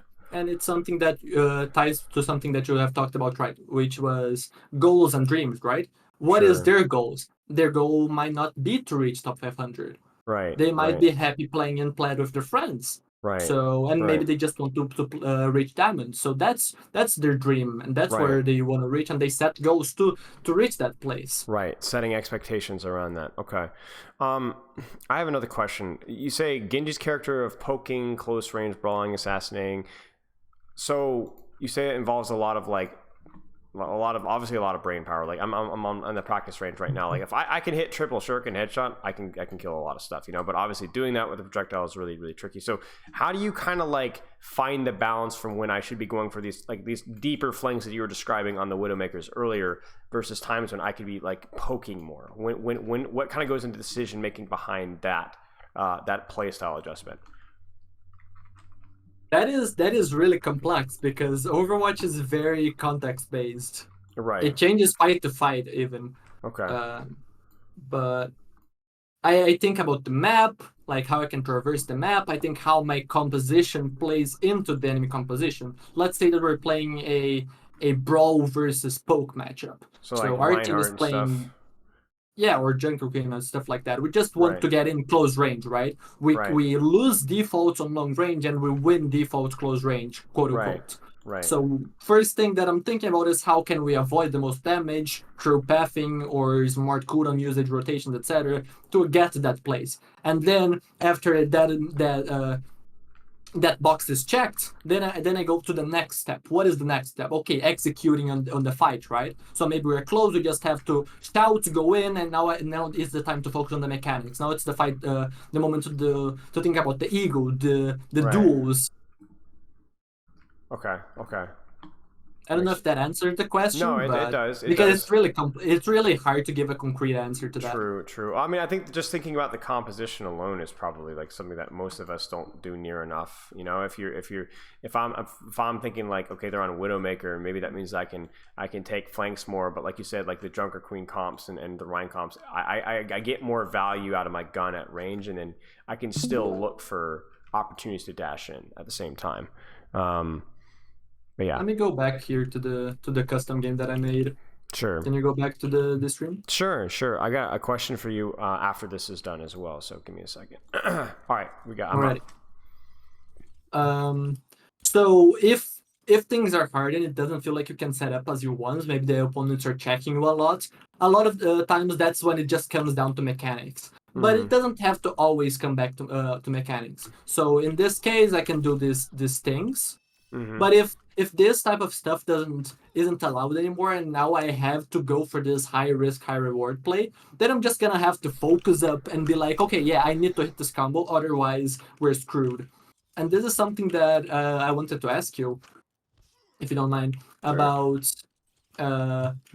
you talked about this in the last video that you posted about triggers for performance on athletes, right? Their routines. I feel like I have a mental, or I wouldn't say mental routine, but I have like mental triggers for performance.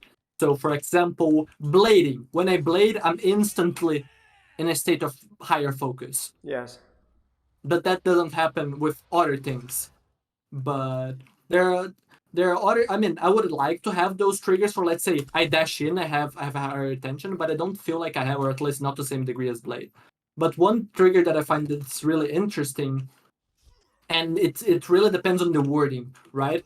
So when I let's say I'm trying to go for this play on the Widow, and I say to myself, I cannot afford to lose this opportunity, right? Let's say that's a better opportunity than this one, because this one is kind of rough, right? But let's say that I found a minor window of time where the Baptiste is distracted, right? And I tell myself, I cannot afford to lose the opportunity. That is the trigger for me for focus. Well, if I say there's no way I can choke this, then that is the trigger, the opposite trigger, that actually makes me choke, guaranteed. Right. Yeah. I don't know if I'm crazy or if those mental triggers actually exist. No. I think they have to exist. I think it's like little mini adrenaline rushes. You know, when you're put under like a lot, you have to be really focused when you're Genji blading because everything becomes important. But I know some people have the opposite problem. I know for me, for a long time, like when I pop a Genji blade, I would lose a lot of peripheral awareness. I would get kind of panicky and like nervous, and so I would lose awareness, and so my blades would always struggle. But it's like just stay calm, focus on what you need to do, and then go from there. Mm-hmm. Yeah, that makes sense. I have a question for somebody in chat. Is there a general rule on using deflect? Is it just to get out of jail free card? I mean, deflect is best when you're dueling. You don't want to always just be like, okay, I'm sitting main, let me deflect poke. But if I have to transition from one place to the other, let's say I'm trying to transition from main here to under. Maybe this transition is a little bit too long for deflect, but maybe if they don't look at me at the start, maybe I can do this. Right. And I would rather do this transition than the dash transition, because I feel like, I mean, both cooldowns for Genji are very flexible, but I feel like dash is more flexible than deflect. True. So I would rather use deflect earlier. True. So you're using it to use duels, and also to set up for the positions for the dives and the duels that we talked about at the very start of the video as well. Yeah. And also, something that we haven't talked much about, but as much as Genji poke is bad, I mean, this is barely going to be any damage. But because of the workshop, but right, if you were to, let's say, land 2 shurikens or a single headshot on a squishy, 300 HP squishy, and then you go in and land this combo, right? I mean, I accidentally landed headshots, but if you land the body shot combo, that is 161 damage. Okay. So if I just landed a small bit of poke, they don't feel like they're in danger, right? It's less than, alright, it's gonna be like a quarter of their HP, and then boom, they're dead. Because I just comboed them from range. So I feel like Genji's poke is more useful as to enable his combos. So you're using your poke like to kind of create opportunities to like, oh, I got a double headshot there, I can maybe go for this. Yeah, okay. Because I'm not realistically gonna be like dink dink dink dink dink dink. Yeah. I'm realistically gonna be like one dink, and if I'm in the right spot, boom, that. Yeah. And I have to feel that, and that's where the mechanical practice comes in, and that's where it also ties back to what we talked about in tools, right? Mechanics are the tool. Right. Chat saying not really harmless poke then. I mean, yeah, but most of the setup, this is where it ties back to the question, right? Most of the setup, it's not gonna come from your deflect, or your shurikens. It's gonna come from your deflect. If I deflect the body shot from Widow, I can just do a simple dash melee. I don't have to get mechanics to do that play and choose that. Right. Okay, that makes sense. It's I feel like a lot of it's also like memorizing like health thresholds, because when you're like, it's just a simple dash melee, I'm like, wait, 120 plus 80. Oh yeah, it took me a second, but like so much of that has to be like automated, you know. Okay, that makes sense. I mean, for those that wants to learn about the breakpoints, I'm gonna make a video on it, but I can link to you a drive folder that I have for all the breakpoints for Genji right now. For 29, alright, 27 damage and 110. Yeah, I made map for a bunch of them in case Blizzard decided to change them. Yeah, sure. So I can link them to you. Let me find it real quick. If nothing else, I can drop it in Twitch chat for those interested, because I'm sure there'll be some good information there. Where's my drive folder? There we go. I'm busy beating the crap out of practice range robots. Proud of me. I'm channeling my inner focus, but not over focusing, just relaxing, flow stating. Everything's gonna land. Shurikens are gonna land. Trust. Trust the process. Okay. This should be the link. Okay. I'll drop it in Twitch chat in just a sec. I posted it in your chat. Oh, you're way ahead of me. Okay, perfect. Yeah. Thank you. I appreciate You're gonna see a lot of extra folders, because there are 6 of them. They're like for 27 damage, 28, and 29 for both 110 and 120 blade. But that's because I'm gonna later on do like a whole video. This is so professionally done. Oh my goodness, guys! You guys gotta check this out. Yeah, super cool. I'm very passionate about this. Yeah. I really want Blizzard to put Genji back to 29 damage, and I don't know if he needs 120 blade, but I feel like 29 damage, people think that it's broken for Genji, but in reality it's just quality of life. If you actually look at the breakpoints, the only breakpoint that is broken for Genji is 30 damage. That is not a breakpoint that you want. Is 30? Okay, interesting. Now here's a question for you. Would you prefer to have the 29 damage or the 28 shurikens back? 28 damage shurikens? I'm sorry, the 28 shurikens total, like the ammo amount, you know what I'm saying? Oh, I mean, I feel like the ammo is clunky more than anything else. Yeah. It doesn't affect his gameplay that much. Okay. It's more like, let's say that I'm sitting in this position. I don't know if you have my stream showing right now or not. Let me get it pulled up. All right, go ahead. And I'm poking the enemy team out, right? And if I see an opportunity but I poke too much, now I don't. If I fail the combo, or maybe I just forgot that I have basically no ammo, and then animation cancel like this. Right. Boom, I have no ammo, right? That's more of the clunkiness where I don't flow so well between playing at long range and close range, because I need to reload more often to preemptively, right, avoid those scenarios. So I just have to poke, reload. Okay, I found the opportunity, boom, I have the ammo to go for it. Right. Whereas the ammo, or the damage is, if I do this on someone, they die. Whereas now they don't. They live with like 2 HP or something. Right. It's just annoying. Okay, here's a question for you. So there, as far as I know, there's an internal cooldown of throwing shurikens and then canceling with dash. Do you recommend throwing, like, if you were to dash in this Baptiste, would you throw shurikens into the dash, or would you just dash then shurikens immediately afterwards? It depends on my intention. Because the punishment is very severe, right? Let's say I'm melee. I'm holding dash. It takes a while. Right. And if I am to shoot, it also has a delay. Yeah. So if my intention is to do a combo from poke, so let's say 2 shurikens at range, dash in, combo. Yeah. There is not a moment where I'm animation canceling before my dash, because I need the instant burst. Right. But if my intention is to do something like this, I'm going to animation cancel for the extra damage. It's the 180 that takes extra time. Yeah. Because unless I'm crazy and I'm trying to do this, right? And I hit the crazy 180 insta shots, right?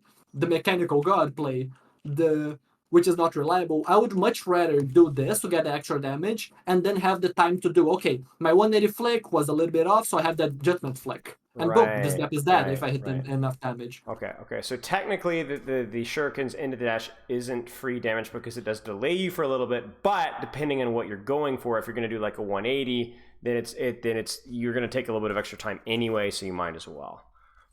Mm-hmm. Okay, that makes sense. Chad, do you guys have any questions? I mean, sorry, do you have anything else, Poke, that you wanted to go over? Yeah, I have. I mean, you have something to do in like 10 minutes, but I wanted to use this 10 minutes. Yeah, please, go for it. I wanted to ask you about your own experiences with flow state, and we can talk about that more. Or at least I want to talk a little bit more about my experiences after. But you also talked about your previously. I mean, you like a lot of football, don't you? Yes. Or you? Yeah. Yes. American football. So close enough. The inferior football. So what are your experiences both like in game and also like in real life and exercise and stuff? Like how does that go for you? Yeah, I mean, a lot of it is just, I mean, it's like everything else, you play better when you're just playing, like you were saying earlier with Genji, when you're just assuming that whatever you're going to be doing is the right thing and just giving yourself space to just play the game. I think like it's very hard for me, and I think a lot of people in chat will relate, where you're the type of person that tends to overthink things, and you like learning new things, and you like practicing new things. And so you get there by learning and thinking, right? But ultimately, at a certain point, you kind of need to get out of your own way and just play for the sake of playing. So I think recognizing when it's not my lack of knowledge or lack of expertise that's in my way, it's actually just my brain. For example, if you're playing Genji, you're a great Genji. The last thing you need to be doing in the middle of a big tournament is thinking a lot about Genji. You just need to kind of play the hero and feel it, right? And so for me, it's like when I'm in a situation where I just need to have confidence in my play, I need to stop thinking. I need to focus on my breath and just assume, almost visualize myself succeeding at whatever I want to do, and then watch it take place. Now, the tricky part I've learned, and maybe you can relate with this with maybe some of your coaching as well, is like finding the transition point between you're working with a Plat gold Genji like me or somebody crappy, right? And they're not very good at the game, right? So they do need to be thinking about their play. They do need to be kind of like analyzing their play and slowing it down, but not so much that they lose all confidence in every single decision that they make. For example, if I'm trying to improve my Genji from trash tier to not quite so trash tier, I definitely need to be thinking more, but I don't need to be thinking so much that I'm like paralysis by analysis, where every single decision I have to overthink and process every single which way. And And for me, with like sports, this strikes very close to home because I do a lot of flag football tournaments, right? So I've been learning a lot about a specific position called rusher because I'm pretty fast and I've got pretty good hand-eye coordination. So I'm the guy that rushes the guy that throws the ball, right? And I try to pull his flag. And these guys are really good, right? These guys are played a lot of college ball. Everyone, it's like all the washed, all the athletes that didn't make it to the NFL. They got to burn out their energy and elsewhere. So it's really, really tough. These guys are really, really quick, and so I'm learning something new in that position. And so what happens is we go to these big tournaments, and I'm pretty good at it already. I'm pretty quick, and I get pretty good hand-eye coordination, but there's still a lot to learn. So what happens is, in my most recent tournament, not my most recent, it was a few tournaments ago, actually, we played a couple of really good teams, and I was thinking about a lot of the technical stuff. And I'm gonna be honest, I was overthinking. I was trying to practice too many things at once, trying to like analyze way too much at the same time. And what ended up happening is I started like slowing way down and second guessing myself and losing a lot of confidence. And then obviously because I'm slowing things down and overthinking, I started to play worse and worse and worse. And so I lost a lot of confidence in like my play. And even from like a practice standpoint, the entire tournament started to lose value. Because obviously it's a tournament, you want to try and win, but I'm kind of like playing for like the learning process. But even for just learning, it was bad because I was so unconfident and so like all up in my head that like it wasn't even good in any way, shape, or form. So I guess for me, it's like through sports and like a lot of my own process of coaching and stuff, it's like trying to find like the balance between learning just to learn, right? But even when you're just learning, there's only so much that you can really control. You want to leave space just to kind of keep your brain from getting too loud so that you can just kind of relax. And I think the best thing that I did that day is I remember distinctly later that day, I was really unconfident. We had like a small break before we went to the next football tournament. And it was like 3 or 4 hours later. And I remember distinctly that I got really mad. Like I was just like really ticked off, and I was just like, you know what? Screw this. I'm just going to dominate these guys. Like I'm just going to completely dominate these guys. Like I don't even care like whether my technique is good. And I just kind of like relaxed, and I gave myself a little bit of space, and I just played so much better. And from then I could kind of manage my expectations, and I could kind of start to introduce things to work at from there. But it was like from a much better mental environment. For me, it's a little bit like, have you ever played like, have you ever heard of mini golf before?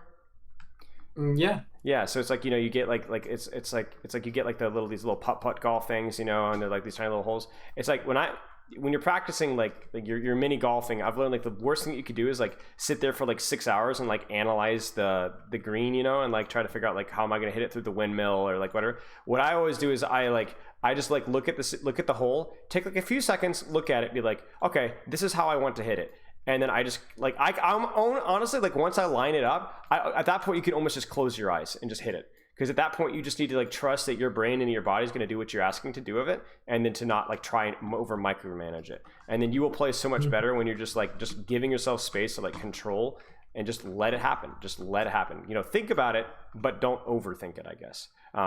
And I love mini golf because I always treat it like a mental exercise for me. Like, can I maintain focus? Can I avoid choking? Because there's a lot of opportunity to choke, and everybody chokes. So I'm always like, I'm not very good at mini golf, but I'm not gonna choke. That's always my goal. It's like, and usually I'll always beat my family, even though like my dad and like my brother are usually better at like actually hitting the ball. I just don't choke as much as they do. And like that's always my goal. It's like, I think the same thing can go for like Genji players too. It's like practice something, like have goals with what you're doing, like you were saying, but like treat it just like, just trust yourself to an extent. Focus on what you need to focus on, but don't try to like take in too many factors. But yeah, sorry, that was a little longer than I intended, but yeah. Nah, don't worry, I can relate. That reminds me of like a really dumb mistake that I made, because I at first I didn't want to try out for the World Cup, but then I was like, okay, let me do it. There is a team that seems interesting, like no other team. I mean, the organization for here wasn't the best. Teams were. No team tried to pick me up, and then I looked for a team, and there was like, okay, it's only 5 players, we don't have anyone to sub in, and it's like 1 week left until the tournaments, and it's like, let's play a scrim, and then I went in. Okay, I can coach you guys. They accepted, and then I tried to do macro and micro, and then I just spent basically the whole week trying to prep us, and then I doed a little bit of like my Kiriko so that we could have our synergy in the because we would play together a lot in their composition. But the problem with what I did is not only did I overload my brain with information and try to help everyone in too short amount of time, I also was the coach and the player. So during matches, I couldn't properly focus on myself because I was like, okay, is everyone doing their job? Do I need to do a better job syncing up? Like, is it a compositional issue? Yeah. Like, did I properly coach? There are so many things that were going on in my mind that I was second guessing myself and I couldn't focus. I didn't know if the issue was, let's say, me playing bad or something else. And so I obviously played terribly. Right. It's always too much. That seems to be like the consistent factor is just too much, you know? Yeah. That's why you guys shouldn't cram for your exams too often. You know, even if you're memorizing answers, there's only so much that you can process at a time. You know, that's interesting.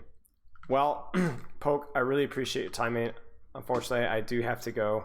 But I wanted you to talk about like what kind of stuff do you offer? I hear you do coaching. You obviously have your YouTube channel. You've got some sick Genji guides. I'm gonna link your YouTube actually in the Twitch chat here. Give me a second. But what kind of stuff do you offer in your Discord and your Twitch and such?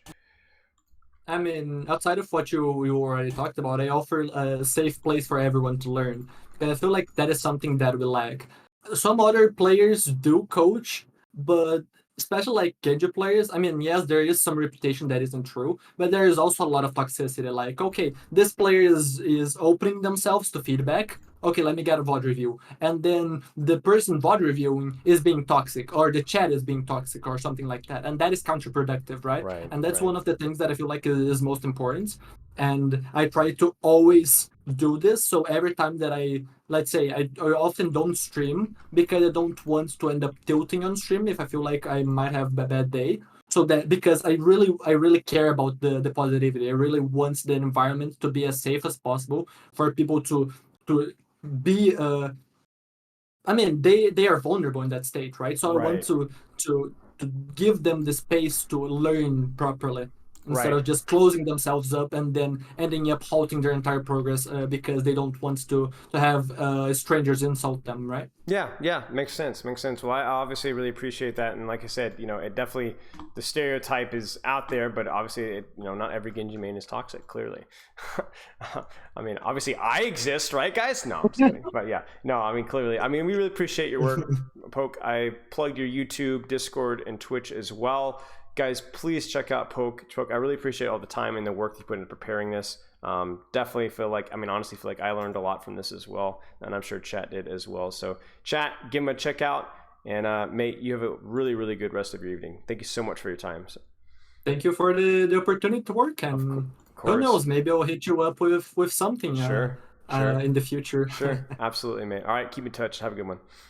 Have a good one. Bye-bye, mate. All right, that was Harmless Poke, the Genji guy extraordinaire. Hope you guys learned that one. Yeah, that was a lot of fun. Definitely check out the guys' Discord, Twitch, YouTube, all that stuff. Thank you so much for your time, Poke. I appreciate it. All right. Yeah, give me 1 second. 1 second.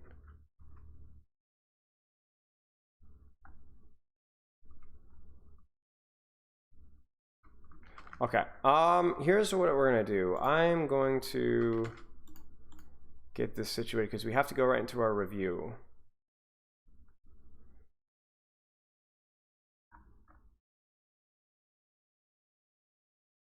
So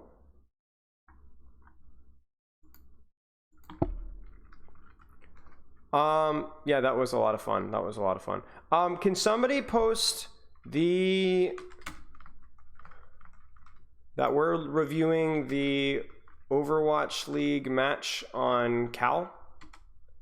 Because I think I'm going to do Houston versus Toronto. I'll give you a big fat kiss if you plug it.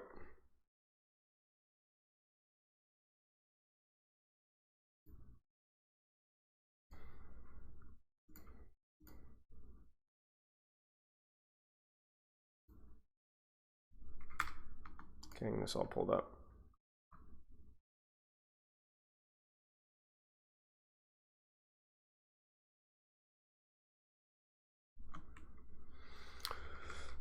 Editing title.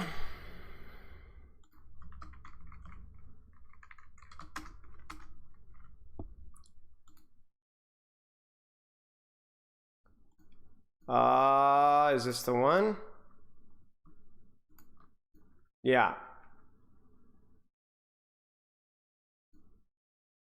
Was the one from 4 days ago? It may or may not be that one.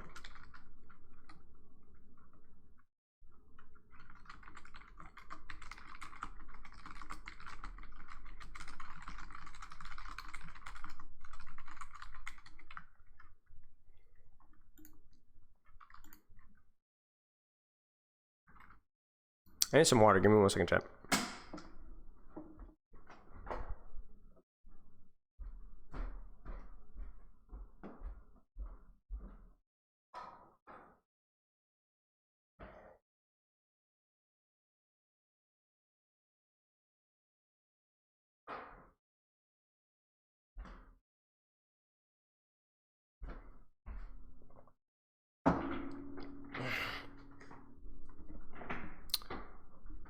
Houston versus Toronto. Honestly, y'all, I'm debating. I'm trying to not be the anime villain here, but I'm like legit. I might like have like a bad headache. I might call stream quote unquote early because I am gassed and I have to coach more tomorrow. I just don't want to do a bad jobs. I want to actually give it proper like diligence. Yeah. I want to you know, actually doctor heal thyself or physician heal. I want to actually take my own medicine, you know what I'm saying? And I don't want to do a bad job just for the sake of doing something. How long of a game is this? It's 3 maps. Yeah, I honestly, okay, so here's the takeaway. I messed up scheduling, so I ended up coaching out way too much over this past weekend. I might just have to call it. So I apologize, y'all. I know it's on the schedule.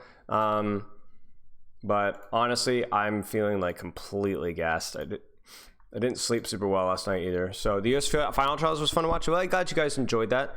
I believe the roster is finalized. I think that's public knowledge, right? I don't think the roster itself is public knowledge, but yeah, the roster is finalized. But yeah, I'm gonna go read a book, I think, or take a nap or something, or shower or something. I'm not feeling very well at the moment, so. Yeah, so I don't know when they're gonna announce it, but yeah, I think you guys it'll be cool. So, chat, I really appreciate y'all's support today. Thank you so much to Poke for spending time with us as well. Hope you guys enjoyed stream. I guess to wrap things up in a positive note after the new hero release, but yeah, I'm gonna go lie down or something. Chat, loves and kisses. I appreciate y'all. !coaching. Make sure to check out Poke's links, like I said earlier, and I'm gonna head out, y'all. Let's Philo out.